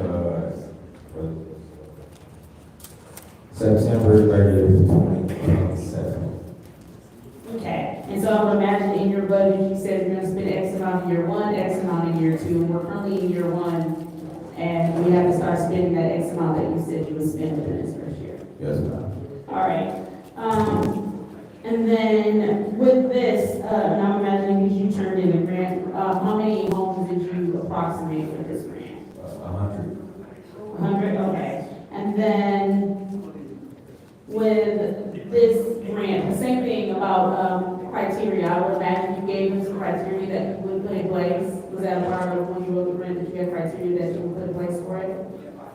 Meaning, if the home tested above this lead level, so I'm asking these questions with the assumption, you can correct me if I'm wrong, we're talking about the 15 parts per billion. Anything above 15 parts per billion is what you're looking to change in immediacy, or are you looking to change, what's the lead level that triggers the immediate? 15 parts per billion 15 parts is per billion. like a heavy line, but the only qualifications really is your income. But I got it written in where everybody should be approved. So when you say the only real qualifying factor is your income, but then you also have it so that anyone in the city, no matter their income, should qualify? How's that possible? We got it so high where as long as you have a certain amount of people in your household, which normally each household has two people in the household, so we should be able to cover. So what's the poverty level that we I are? have to look at it and get it to you, I can send it to the people. Just pass it. Is it over 200% of the federal poverty level? He don't know. He done said he don't I know. don't know if it was 200% because I was basing it off of hoods, not off Oh, hood? Correct. Okay. So say that I have a one-person household, but I need my pipes changed. What is the income threshold for that? I believe it was 50,000. 50,000? It's a pretty good threshold, actually, okay. I wasn't expecting it to be that high.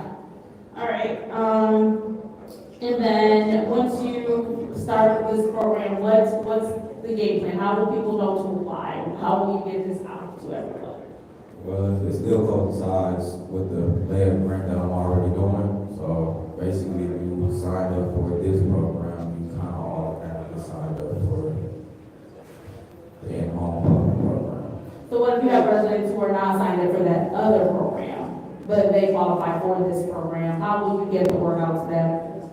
With the lead Faucet education, we go out to the homeowners and get the education of what lead is. We would be letting them also, we have another program. So is there maybe like a mailer? Are you going to do door to door? Because what often happens is we think that people have information and we find that they did not get that information. Are we going to do some sort of press conference? Are you going to do a press run? Are you going to sit down, lose more, focus at more, something like that? I just want to make sure that as many people as possible understand that this exists. And I also want to make sure that people know that there's a $50,000 household income threshold. Because a lot of times people will not apply for programs because they automatically assume that they do not qualify. But this, like you said, this is opening it up to quite a few residents in the city of Flint who normally do not, who normally cannot apply for other programs. And so I want to make sure that those residents who now can apply for this understand that they do qualify for this.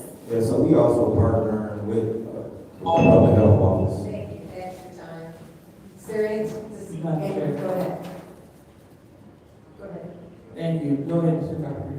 Thank you. So we also partner with the public health office. So when everybody comes in to get a filter replacement, we also are putting the flyers in the bag for them. We also partner with the Greater Flint Health Coalition and LIST. So that's getting the word out with that. We also have an online portal called Find Help. That's another way that we also get the word out. Okay. And anything else you like to add? I have to look at the budget again. I don't know if I have money allocated for said news. Somebody from the department with us to get the word out.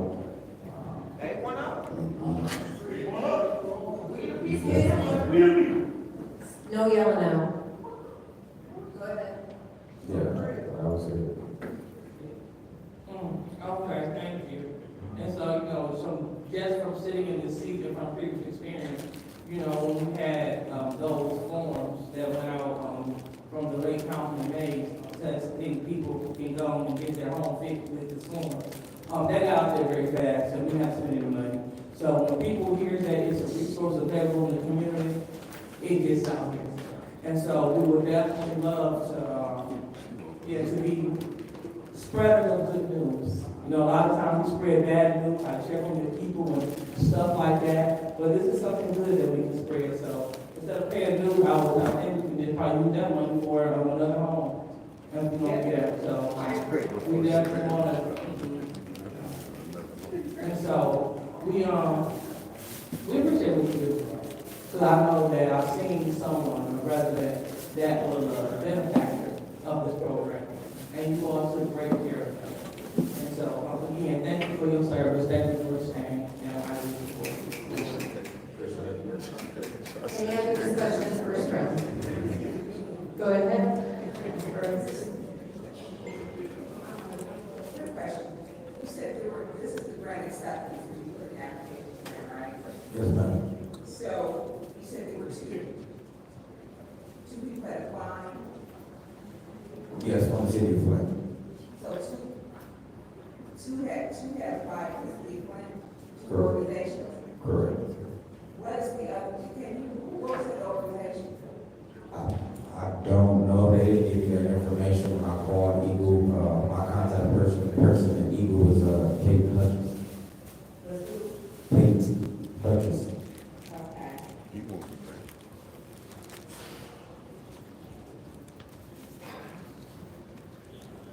Okay. All right, that's fine, thank you. Any other discussion in the first round? Go ahead, Mr. Chair. You to speak. You made reference to a resource online, Yes. I knew that. For the application process to apply for this program, is that only done by coming down to City Hall, or is there a portal or an online application that is available or will be available? We haven't started it, it's a pilot, so, we can make, sky's the limit, however, what's the easiest way, we haven't came to the point. We have got that. Process in place and watch it How long They still before, go past. No how long after nothing. this is approved do you think it's going to take in order to get ramped up to where you're ready to take applications? Whether you do it electronically and manually or you know, or what? How long do you think it will take? Oh, we got the capacity to do it now, Okay. we just gotta move the cart for the horse. Okay. Because I do have, I mean, I'm sort of thinking along some of the same lines as some of my colleagues, as far as making sure the information gets out there that, hey, you know, applications are open, these are your options, this is what's going to be, you know, your required documentation, because this would be one of those programs that, you know. So again, it's gonna be like the same qualifications for the lead program, just, we not requiring you to have a child under the age of 6 Right. to qualify, so, a lot of, we got over 110 applications, it's like 120 applications in my office right now. So that's my program right there, without using all of it. Okay. Thank you, I yield. Thank you. Any other discussion in the first round? I'm going to take a few minutes then, because what I'm concerned about is there's going to be so much demand for this program that we're not going to be able to accommodate everybody. And I know the goal is to be able to do that, but I just don't think that's realistic. What is your plan to choose people to apply? Will it be a first come, first serve? Will it be highest lead level in the water? Do you have any plans on that? My plans was to go with the highest level, and, we have the opportunity to apply for more funding. So, because it's just a pilot, they gotta see how it goes out, everything goes smooth, just like how Councilman Burns was saying, Benton Harbor got a big check of it, so we just got a small portion, they wanna see how we do it. And I definitely would agree with the highest lead level over anything else as the situation. But did I also hear you say that we got the award letter March 1st? Correct. 3 months. Now, I'm not yelling at you. We have been saying since this body was elected in 2021, that it's ridiculous how long it takes for these things to come before us. 3 months.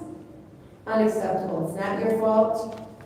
It's the administration. Thank you very much. Any discussion in the second round? Yes. Go ahead, Mr. Burns. Yes, you went down, you write that book. I was actually filling in the back.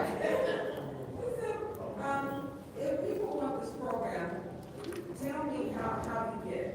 I mean, like, can you say this at the podium, correct? just come down to City Hall and, Come to City Hall there.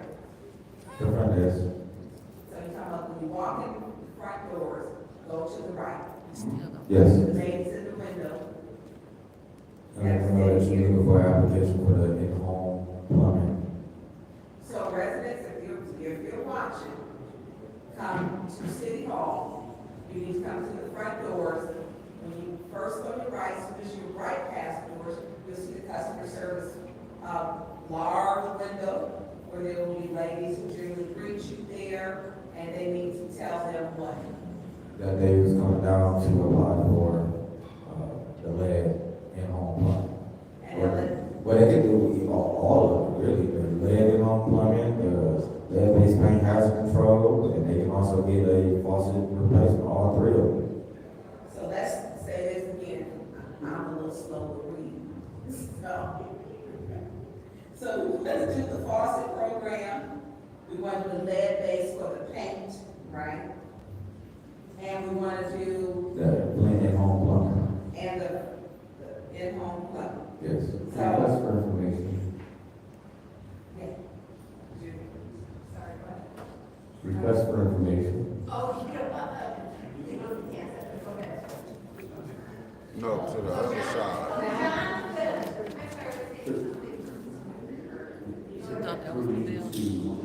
Councilwoman Burns, can you clarify when they're ready for these applications to be requested? So he's asking that question, you heard it, did you answer it? We can start accepting those now. So we can come tomorrow to the front desk, to the front doors to the right, tell them you want everything leading. Correct. That might be easier. That'll be. Everything lead replacement that can be done. I would like to apply. Any documents, what type of documents do they need? They can jumpstart this. 6 months worth of income, bank statements, a deed to the home, registered your home, ID. If you sign up for the lead program, and I need somebody under the age of 6. That's it. Oh, homeowners insurance also. Now, we cannot provide homeowners insurance, but I know we're going through a situation with the roof. And they need blood, I sample need of blood. most of said homeowners insurance. Okay. So if you need the roof part, you need Homeowners to insurance got you, they gone. You need Cancel to have the an first ID, one, which second you one, have to third live in Flint. You need to, have your deed to your property. You need to have 6 months worth of income verification. Yes. And if you've got a child underneath the age of 6, y'all go to that front when you walk in the front door to the right. Thank you. And a child. Any other discussion in the second round? A child. Any other discussion in the second round? And we done been in a crisis. Okay, this is the vote to send 250201 to council. We done been in a crisis for 10 or 12 years. A child under 6. This is stupid. Yes. Subject C. Yes. This shit is stupid. Yes. You gotta have a child under 6. We done been in a crisis for 10, 12 years, man. Everybody pipes. Everybody pipes. They want the most of nothing. Yes, there will that. Next separate resolution. I don't understand why we keep 2502, amend the Choice Neighborhood Grant Agreement for the Clark Commons Endowment Trust. What is the pleasure of the body?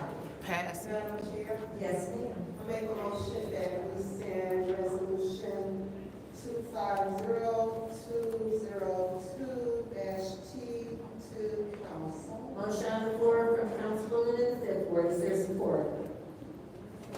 Supported by the Councilwoman in the sixth ward. Is there any discussion? Yes, Madam Chair, through you to Ms. Ashley. Ashley, I have one question that I kind of got confused on.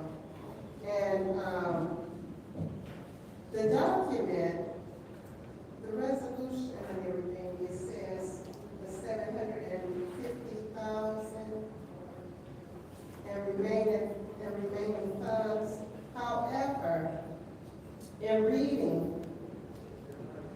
the HUD admit, it says 500. Yeah, so when we initially drafted the agreement, we thought that it would be closer to 500. After reviewing our payment requests and invoices, it looks like it's going to be between 570 and 750,000. And so that number in the amendment will be the exact number in the trust, so that will change. We don't know that number yet, and so that's why the resolution gives us room to put whatever remaining funds are in the trust. Okay, so, and then I have another question. What specific oversight mechanisms will be in place to ensure that the organization is going to handle the endowment? I think it's what, Communities of Hope. Yeah, so there's a board that will be established. Our choice planner, Diana Deckner, she will serve on that board for the city. And they will make decisions on how the funds will be spent according to the plan that was submitted to HUD with the request with this amendment. And also, there is an invoice process. So they complete the services and they report that to the city and we So with this, the wraparound services that were supposed to happen, I'm sure some of them happened, those will continue on? So some of them will be, the end of last year, we conducted one-on-one interviews with all of the Clark County residents, along with a representative from Communities of Hope. And so we kind of, from that feedback, drafted a plan on how these funds should be spent, how residents want these funds to be spent. So some services will continue in some capacity, but we're really kind of reorganizing the program. Okay. Okay. And so,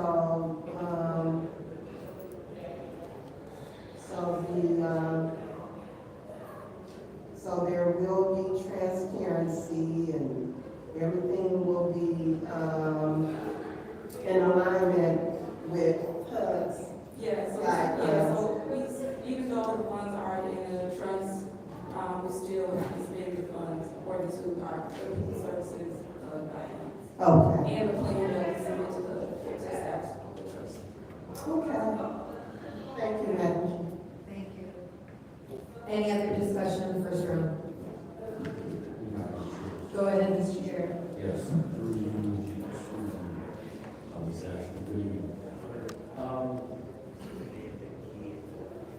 Has Communities of Hope, Inc. always been engaged in the choice neighborhoods, or are they recent to the program per local? Yeah, so yes and no. They have an employee who's actually a relocation specialist for choice for the entire grant.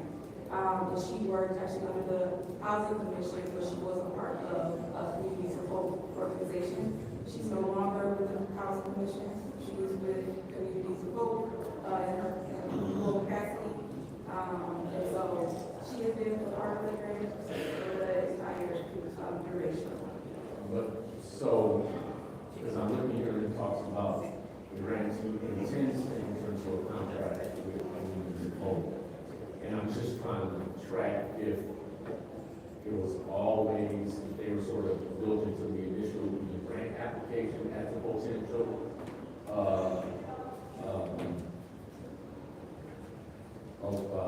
trust manager, or? Yes, so they were built into the application, yes.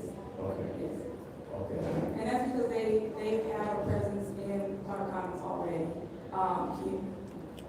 Their employee who was a relocation specialist, she is doing this work as we speak now. There's also a one-to-one match that's required. So Communities of Hope, they have other developments in the area. They provide these services for other neighborhoods. And so it's just a part of the work that they do. And that's what I'm I'm also trying to understand this Communities of Hope, an organization that we should already know about, so to speak. They've been that prevalent in They're moving around. primarily, I believe their largest communities are in Detroit. But they are associated with the property manager in Clark County and the developer. And so that's why we thought it was best to bring them in for this. Okay. And do we have a feel, for example, of this $750 or so $1,000, what their admin fee might be of that? We do have a preliminary budget, not so much admin, because it is a one-to-one match, so they're providing income and a financial match. So whatever admin we use. Okay, because I thought I saw somewhere also where, the services, or as someone speaks to, sort of wraparound services will be extended until the fund is exhausted. Yes, Yes. but the maximum admin for choice is 10%. Okay, thank you. I need. Any other discussion in the first round? Any other discussion in the first round? Any discussion in the second round? Any discussion in the second round? Seeing none, this is the vote to send 250202 to council. Dr. Lewis? Yes. Bruce Lee? Yes. Mr. Carter? Yes. Mr. Burns? Yes. Michelle? Yes. Mr. Perry? Yes. Yes, 0 no. Vote 6 yes, 0 no. Our next resolution is 250203, contract Renova One renovating roofing, residential roofing replacement program. What is the pleasure of this body?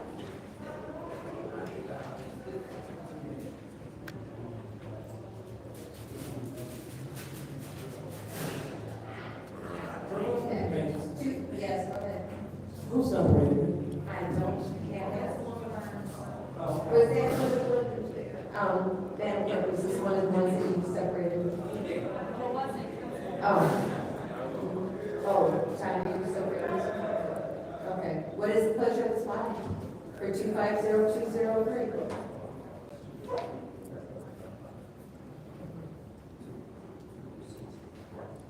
Request for information. What's your request? What would Ms. Burns like for the body to do with this resolution? That's improper, you know what, that's the motion you made, and you make, you don't ask for nothing. What is the pleasure of this body? I'll make a motion to send this to council. Is there support?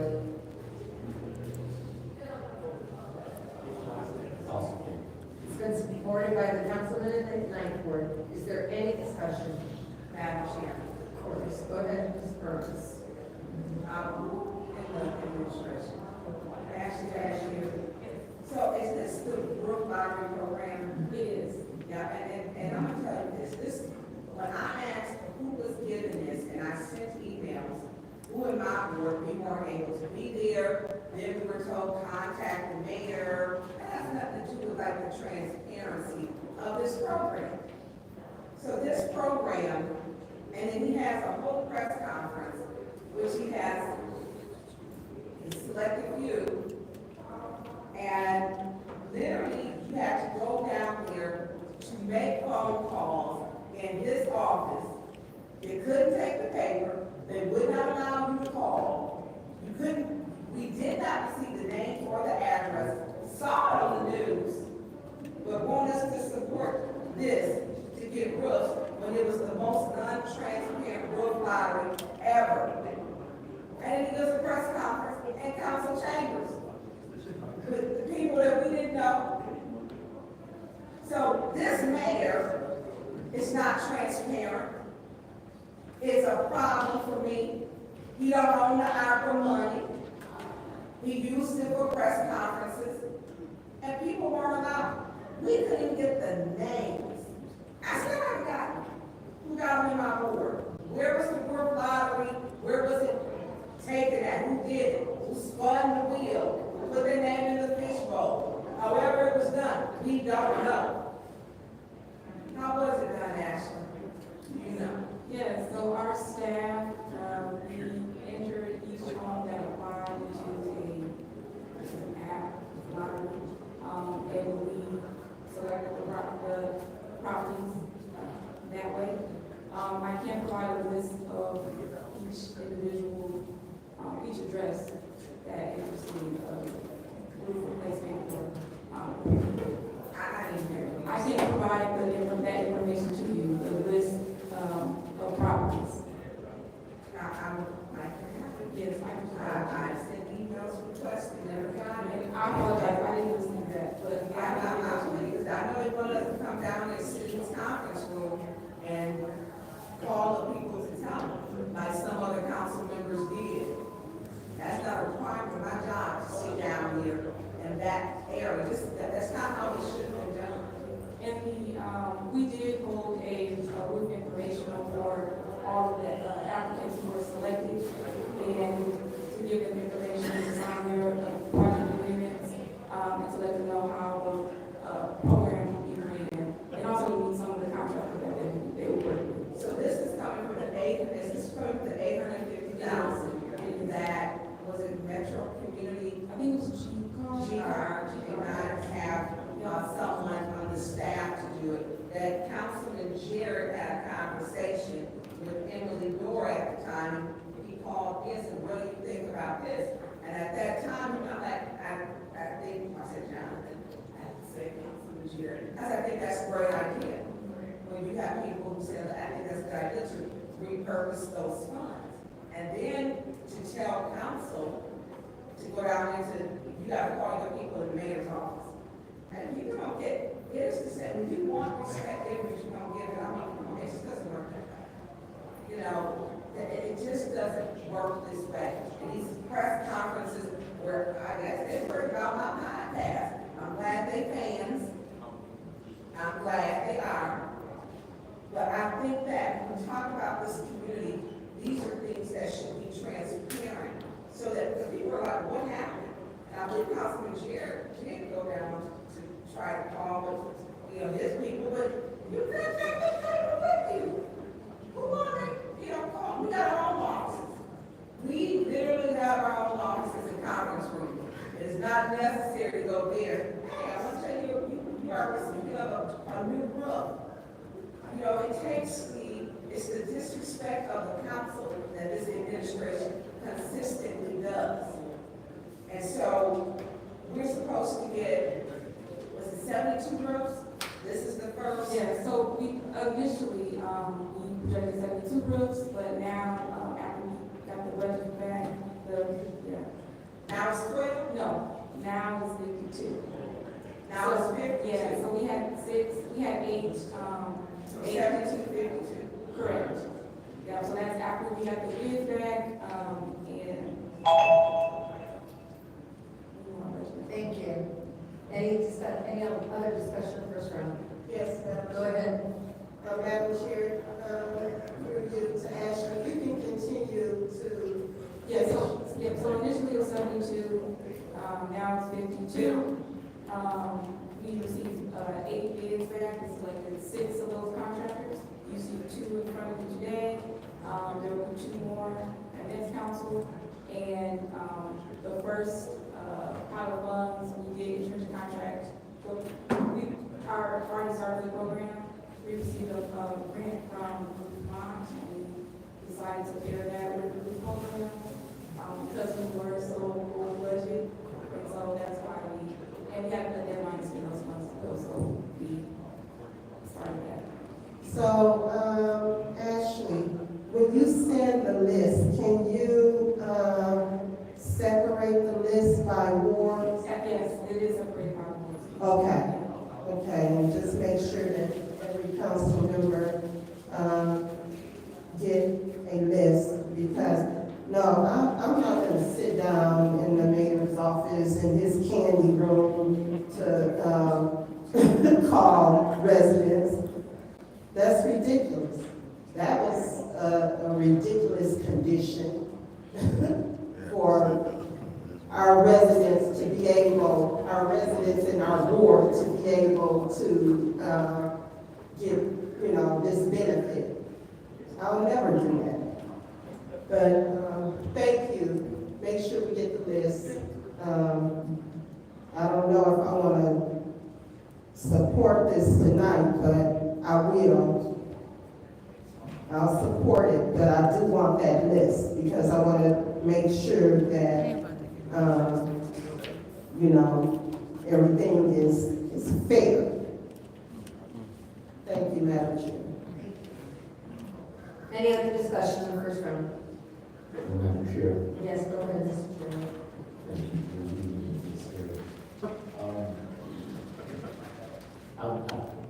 I heard something about my foundation. Yes, I'm sorry, the Rosemont Foundation, so they fund our neighborhood implementation plan, and we receive like every year, on a 2-year basis, and last year we had $70,000 for implementation, and we decided to put it towards this project. So that $70,000 was added to the $850, Correct.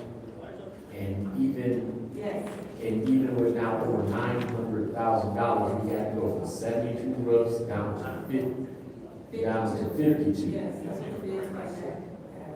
And we received 8 bids, it's like 6 vendors, so, yeah. From 72 to what? Were 52 roofs in the whole damn city. we basically using 6 lowest vendors?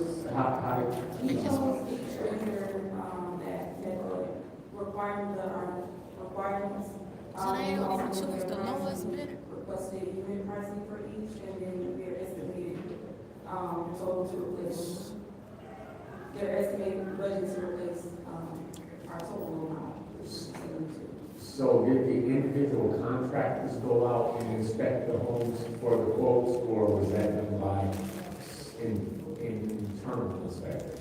By the contractors. Okay. So they were asked to go to a few different homes and. Yes, they provide quotes.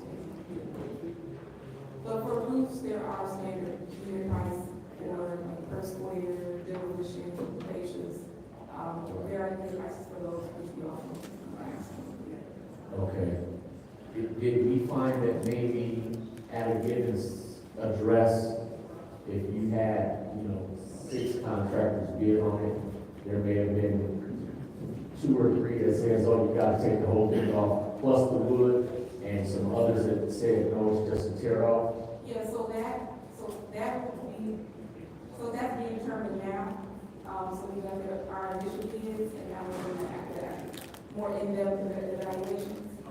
So some will be in total replacement, some will be amended. Okay, so this 182,550, you said there's 6 contractors? Are all? No, that's one contractor. For the 182, there's just one contractor, and no one. Okay, but it looks like the next resolution, we preserve Michigan. Yep, and that's also one contractor for 12. There are 2 more that you will see before you at next council. Okay. And then 2 that were contracts for. So they all are not gonna have the same award amount of the 182? Okay, will they have?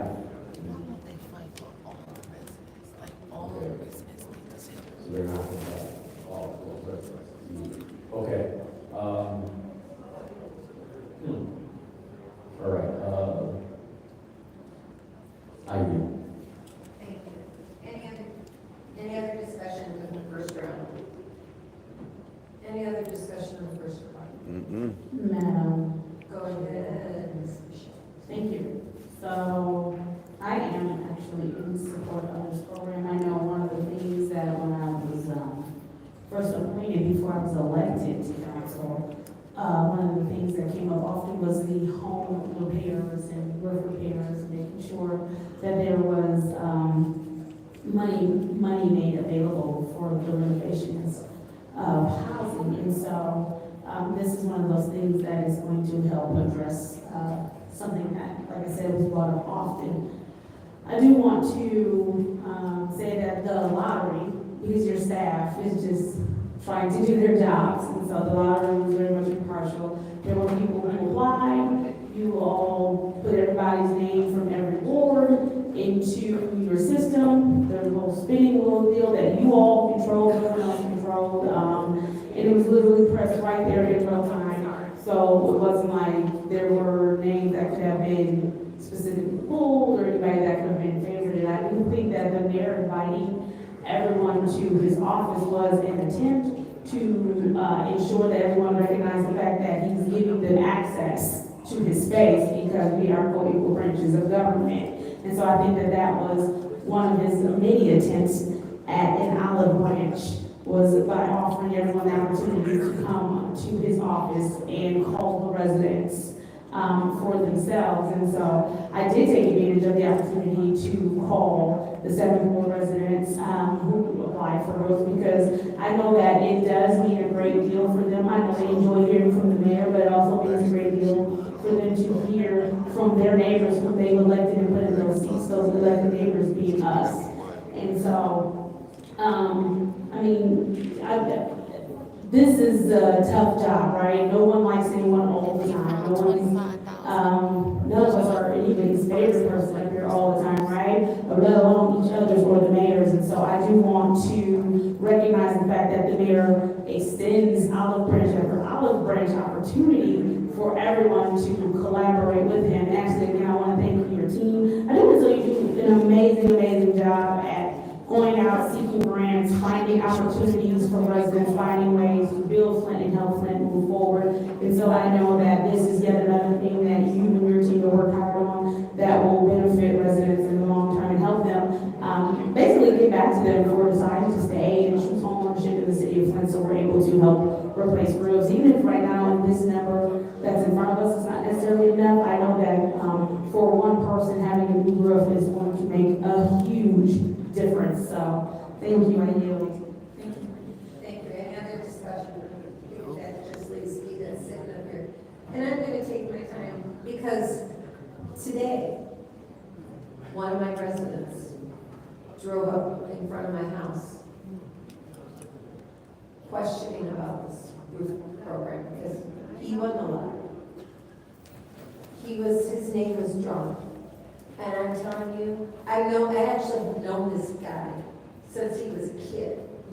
He and my niece who lived with me were friends.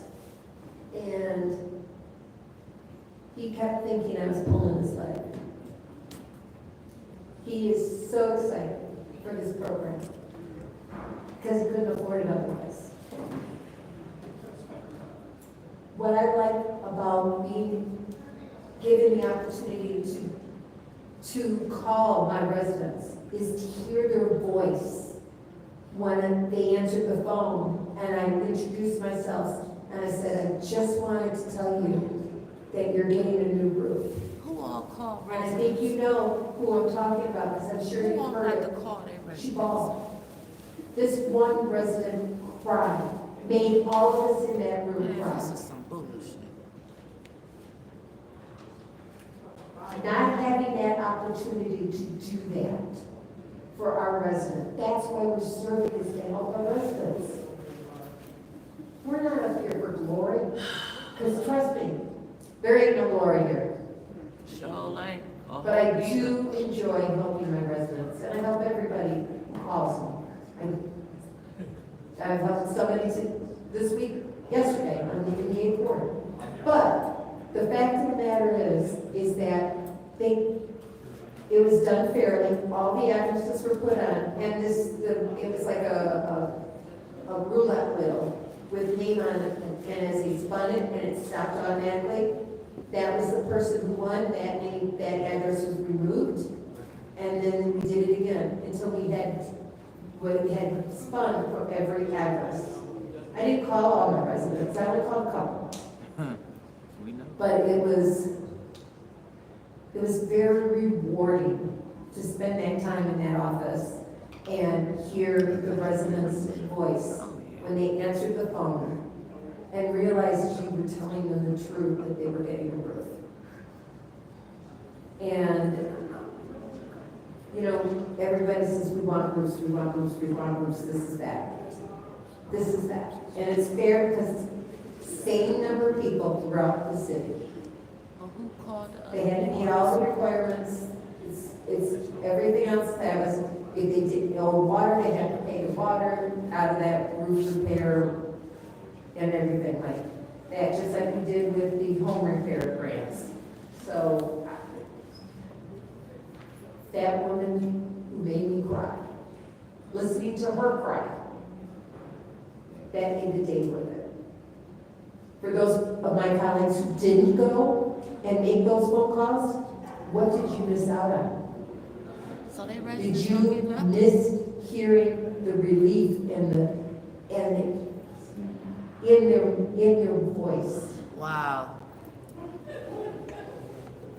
Any discussion in the Well, yeah, absolutely, Madam Chair. Wow. So it should not be a condition of any of us to go down to the mayor's office. That's not how it works. And as far as the relief and the roulette wheel and all that little other stuff, we should have been told, hey, you know, we want to do a drawing. Come here. We're extending an olive branch to the mayor. They can come anytime. He is welcome to come to these chambers and talk to us. Y'all spend more time down in the conference with him and Judy, you his favor. Oh, Judy, I just love you. You can't make this stuff up. Actually, I would like to have this, please. The RIP program, when Councilman Jerry is the one who there was the glory in him realizing there is glory in it, that there was $850,000 that could be reallocated when he contacted Emily to use for roofs. There is glory in that. So I want to understand, or you to understand, you don't say that. No, you know, we didn't go. Not one time did he call and say, we're going to do that with. And as a matter of fact, it don't go very well when I'm down with the mayor. He can come here. He's respectful, I'm respectful. I'm not a scream. He can come here, he gave us one disrespectful minute, 1 minute. But if he can come here anytime, I address him as Mayor Neal, he addressed me as Councilwoman Byrne, and we keep it moving. Outside, you call me Tanya, I call Michelle. It was disrespectful. First. So when we do this, I want to have those addresses, because we weren't all treated the same. And it's nice that they have this fairy tale story. There was a roulette wheel and, you know, all of this, no one called and said, and if you don't contact us by email, you know, whatever. If they pass you this, know, I'm leaving. I'm not staying here for no more shit. Hey, we're doing a real lottery. This should have been a transparent process so that people believed it. It was not transparent. I was asking the names afterwards. And still, thank you for saying you'll give me the names. We didn't know that the price had changed. And going back to, we get it on Monday. People, this is a part-time job. And they'll stay off of my podcast. I'm tired of that. She's got a podcast. You have what you can feel. Amen. So I just want to say that, Ashley, please get this. I support this program and the work that you do. You do work tirelessly for this community. They rocking her ass to sleep silent. And at times it's challenging. I completely understand. And so I appreciate it. And I appreciate it because I've known your mom since 2nd grade. So, thank you. Thank you. Any other discussion on the second? Madam Chair, Go ahead. thank you so much. So, one thing we gotta realize that when we took the oath to serve, we understood it was a part-time job. We understood that. But we still chose to serve anyway. And serving meaning showing up when you don't want to, attending those unscheduled, unplanned meetings, those emergency meetings, reading documents that you may get a little later, all for the betterment of the residents. That's what we're here for. Nothing more, nothing less.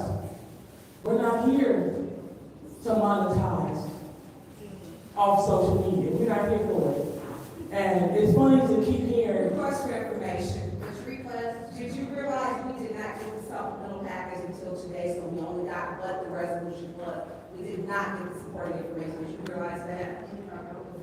Thank you. So as I continue to get interrupted, the point is, we're here to do the people's business exclusively. We're not here to monetize the people back. We're not here for content creation. We are here exclusively. We are here exclusively as elected officials here to serve the residents. And I keep hearing mention of a failed podcast. Nothing failed. What it is that when you're out in the community doing cleanups, when you start neighborhood associations, when you're over fire safety programs, when you're doing things of that nature, you don't have time. So if I had time to sit up on 4 hours of social media talking about colleagues and about how you refuse to work with the mayor, Excuse me, manager, you are being asked to leave this meeting. I'm not being out of order.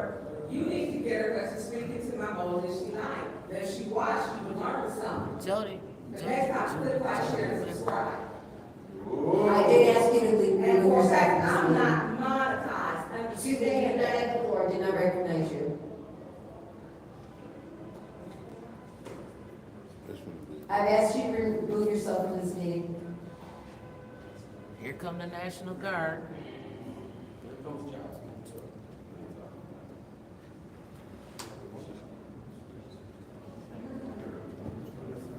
They just looking at you. Here they go. Here they come.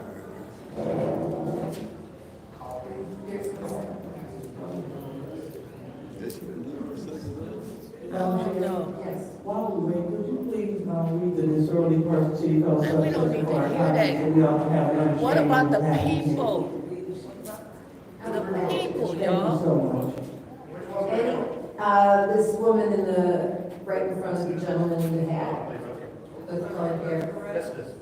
Any person that persists in disrupting this meeting will be in violation of Flint City Code Section 3110, disorderly conduct, assault, battery, disorderly persons, who be subject to arrest for misdemeanor. nobody. Any person who prevents the peaceful and orderly conduct of any meeting will be given one warning.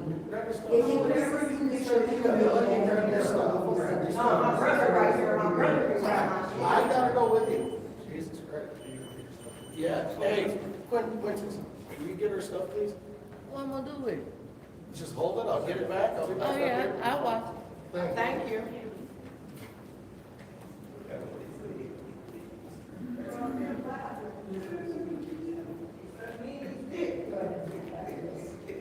Thank you. So this means that I'm here collaborating with other organizations, sitting on different boards to get things done. A lot of good work happens when you just sitting up somewhere talking about people. So I would like to encourage you to step outside and join us to do the real work, because You better get her, because she don't need to speak to my mothers on what I'm doing. What I'm doing is not shopping at tea where you are. So you need to get back.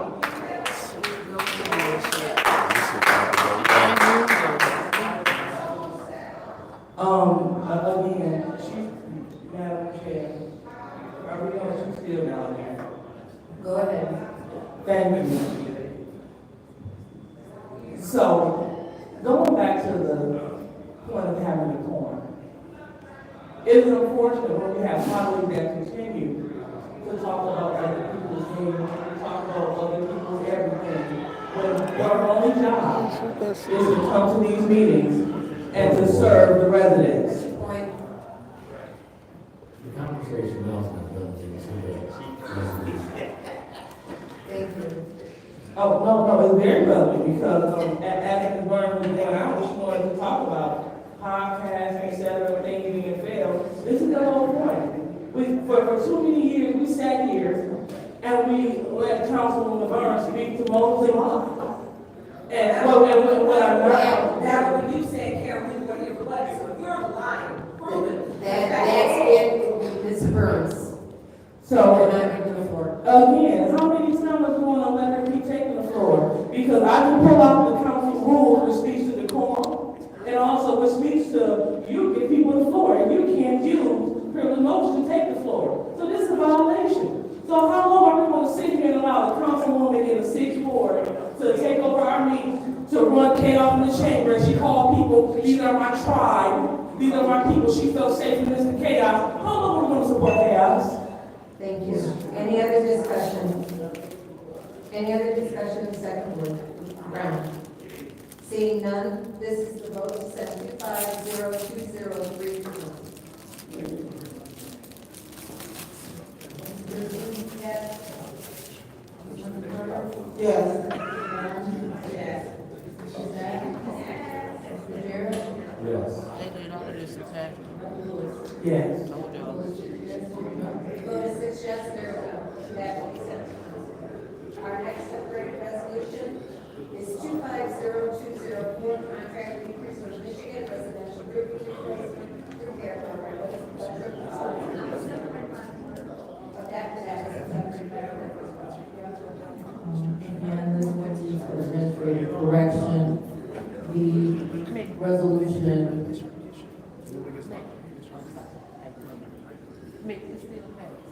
is for, the organization or the vendor, We Preserve Michigan. But the resolved paragraph states that it will be entering into a contract with Old World Construction, which is a typo. So it just needs to be corrected so that the resolved paragraph reflects We Preserve Michigan. Okay, so we need to add, amendment and change it to. That's correct. Okay. What is the pleasure by? Madam Chair. Yes, go ahead. I would like to change it to point one, but if I can ask the clerk to say one more time what we're changing.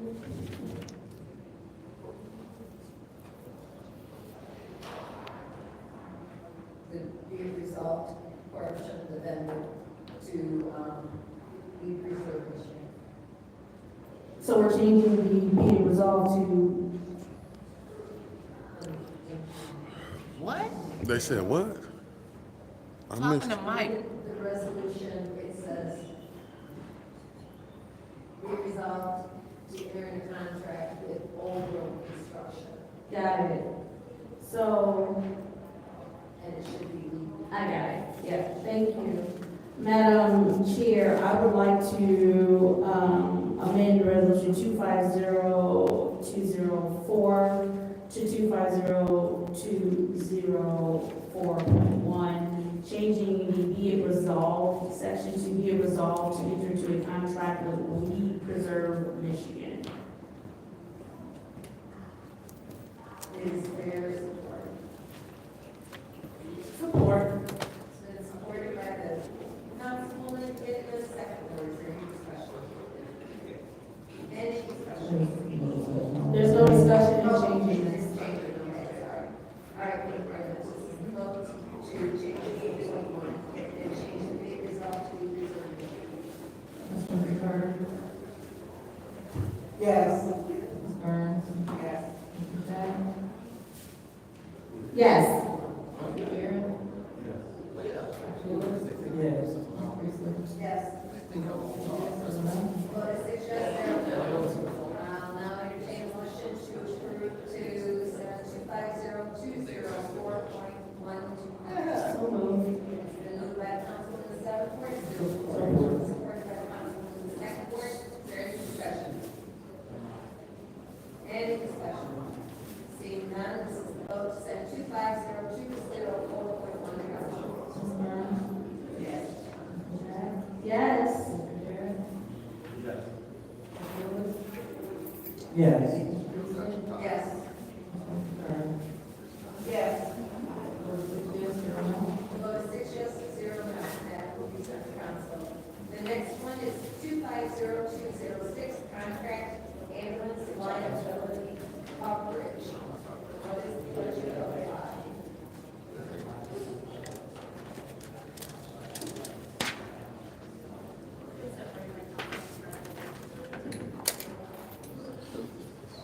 After this one, you go look them all. I'll entertain a motion. Ain't no man, all this shit gonna pass anyway. Hell, Do all of they just separated the pass everything. It was separated by Councilwoman Burns. They ask the questions, the people don't know, and they pass it. It is what it is. As somebody has made motion, so I will. Is there support? I'm not understanding what your motion is. Send a meeting.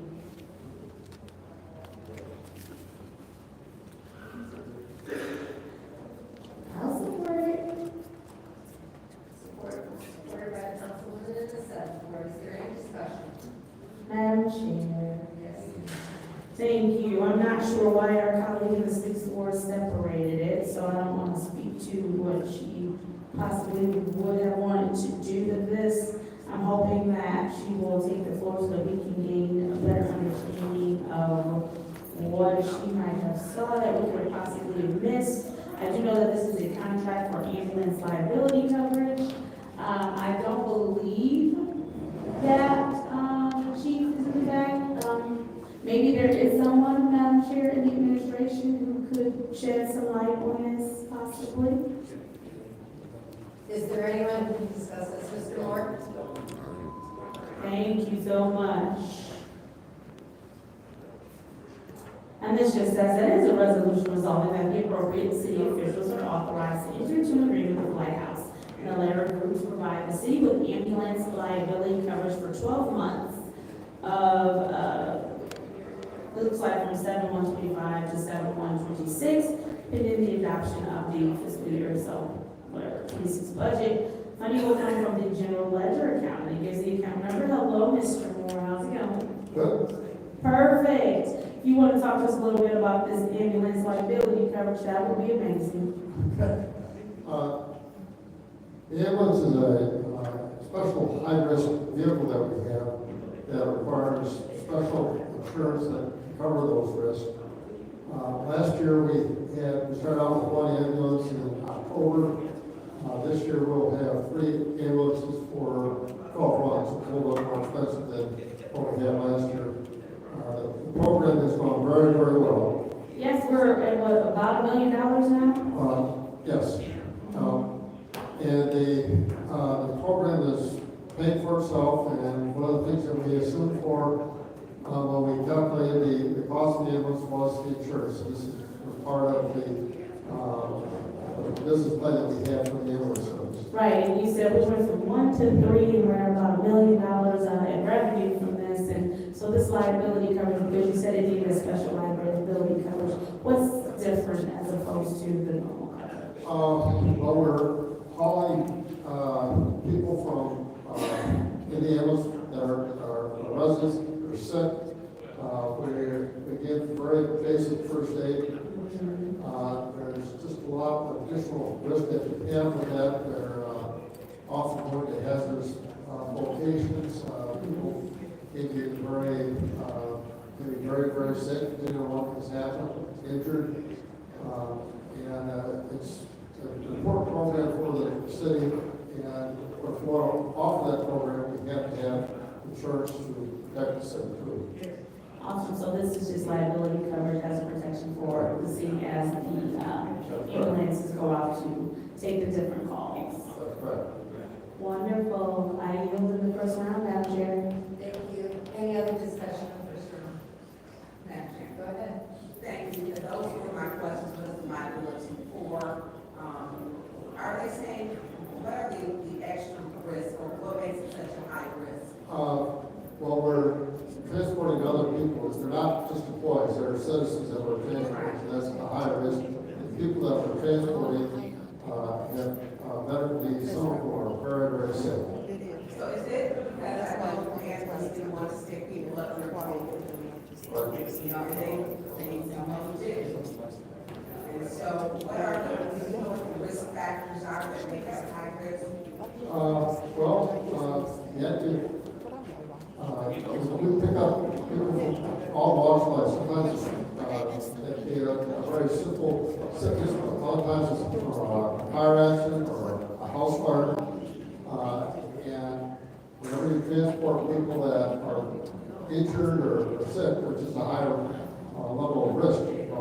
But didn't we had insurance when we first started? Right, what we had, this is a renewal of the insurance that we purchased. This is Right. We purchased the last one in last October. Well, because we have, three ambulances and we're going to buy for 12 months, yes. Right, so it's because the vehicle, but appropriate vehicle. Right, but overall, I mean, if you, I get that, increase for the number for per unit. I believe the number was last year, we spent, 53,000. This year, for three ambulances for 12 months will be, 86,000. It is a little more expensive on a prorated basis, it's cheaper than all. Any other discussion in the first round? Any other discussion in the first round?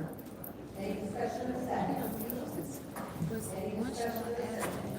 This is the vote to send resolution 250203. Mr. Shea? Yes. And it's certain people, Mr. Jerry? certain people, like I trust. Yes. Yes.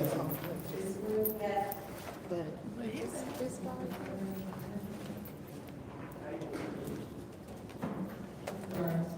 Yes.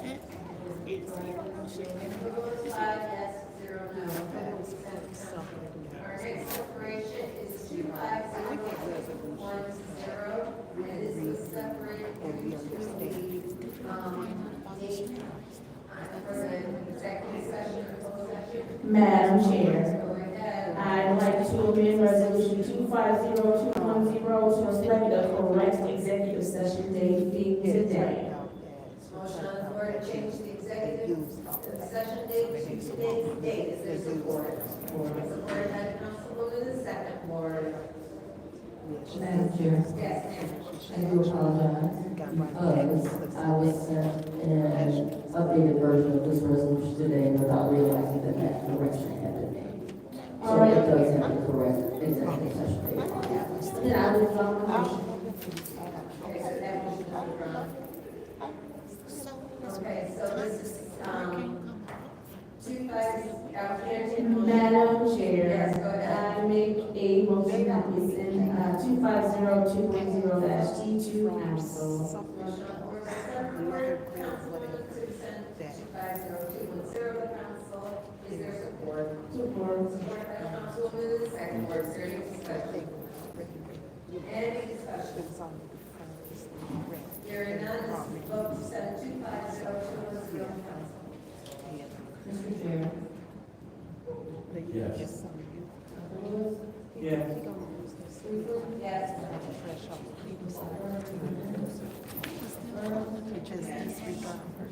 Yes. Voted 5 yes, 0 no. Our next separation is 250211, resolution correction for resolution number 240415-8. Resolution authorizing the city council to enter into an agreement with Creative Development LLC for the FY 2024 audit. What is the pleasure of the body? Go ahead. I would like to present 50211. Is there support? It's been moved by Councilwoman in the sixth ward, to send 250211 to council. I'll support that. Is there any discussion? Madam Chair. Go ahead. So this was a resolution for correction. We speak to this city clerk. City clerk, can you tell us what this is, please? So generally, what happened when council adopted this resolution originally last September, it was drafted in the amount, I believe, of the previous budgeted amount for the 23 audit.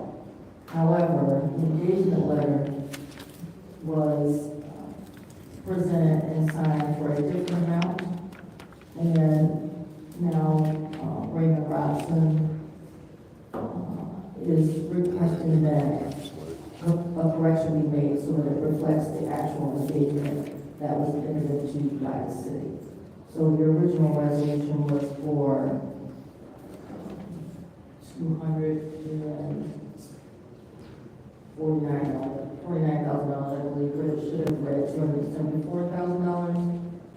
And out-of-pocket expenses were listed as $10,000, and it should have been $15,000. And, that does not, that's just how we normally draft these resolutions with the other engagement, costs reflected in that engagement letter for, any additional fees that might be incurred. But right now, it just needs to be corrected to the actual amount of the engagement letter. And, Ms. Burns, that's because, it's, she didn't do it back then, the agent right now, what it was. So are we done with this audit? It's my understanding that it's still being worked on right now. It's still being worked on.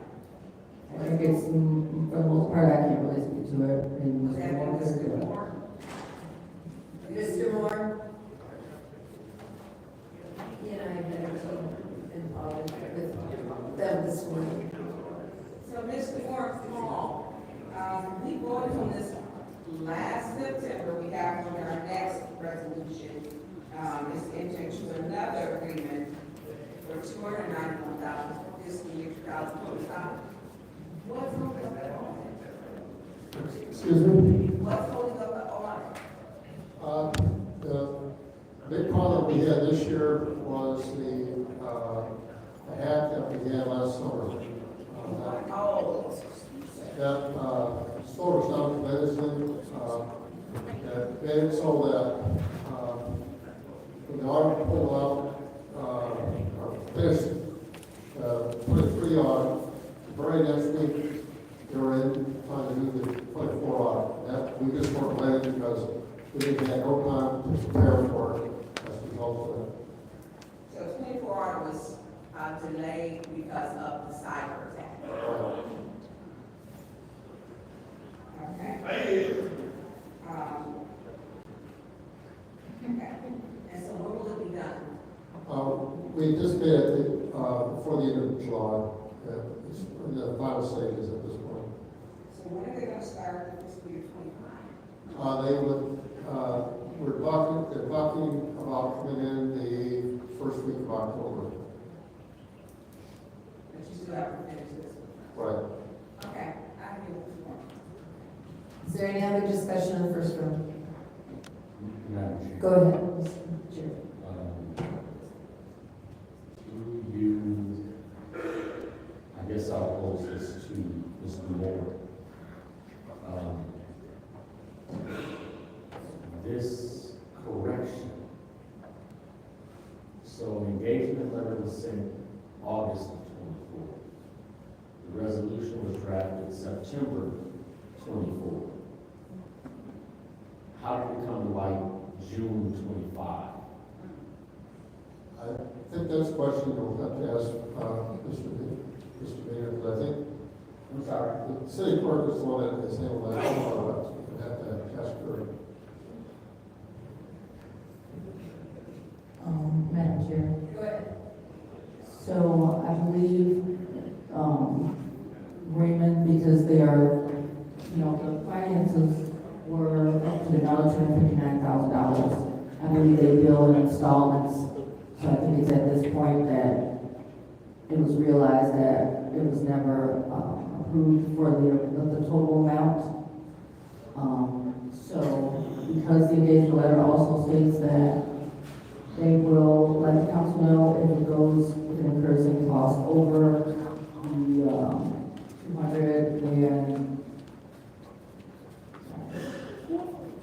the $274,000 or the $15,000 out-of-pocket expenses. I have not received any notification of any of that, so I have to believe that it's just because we've gone over that original amount that the resolution was approved for, the $259,000, when it should have been the $274,000. Did our practice include a copy of the original? Yeah. It did.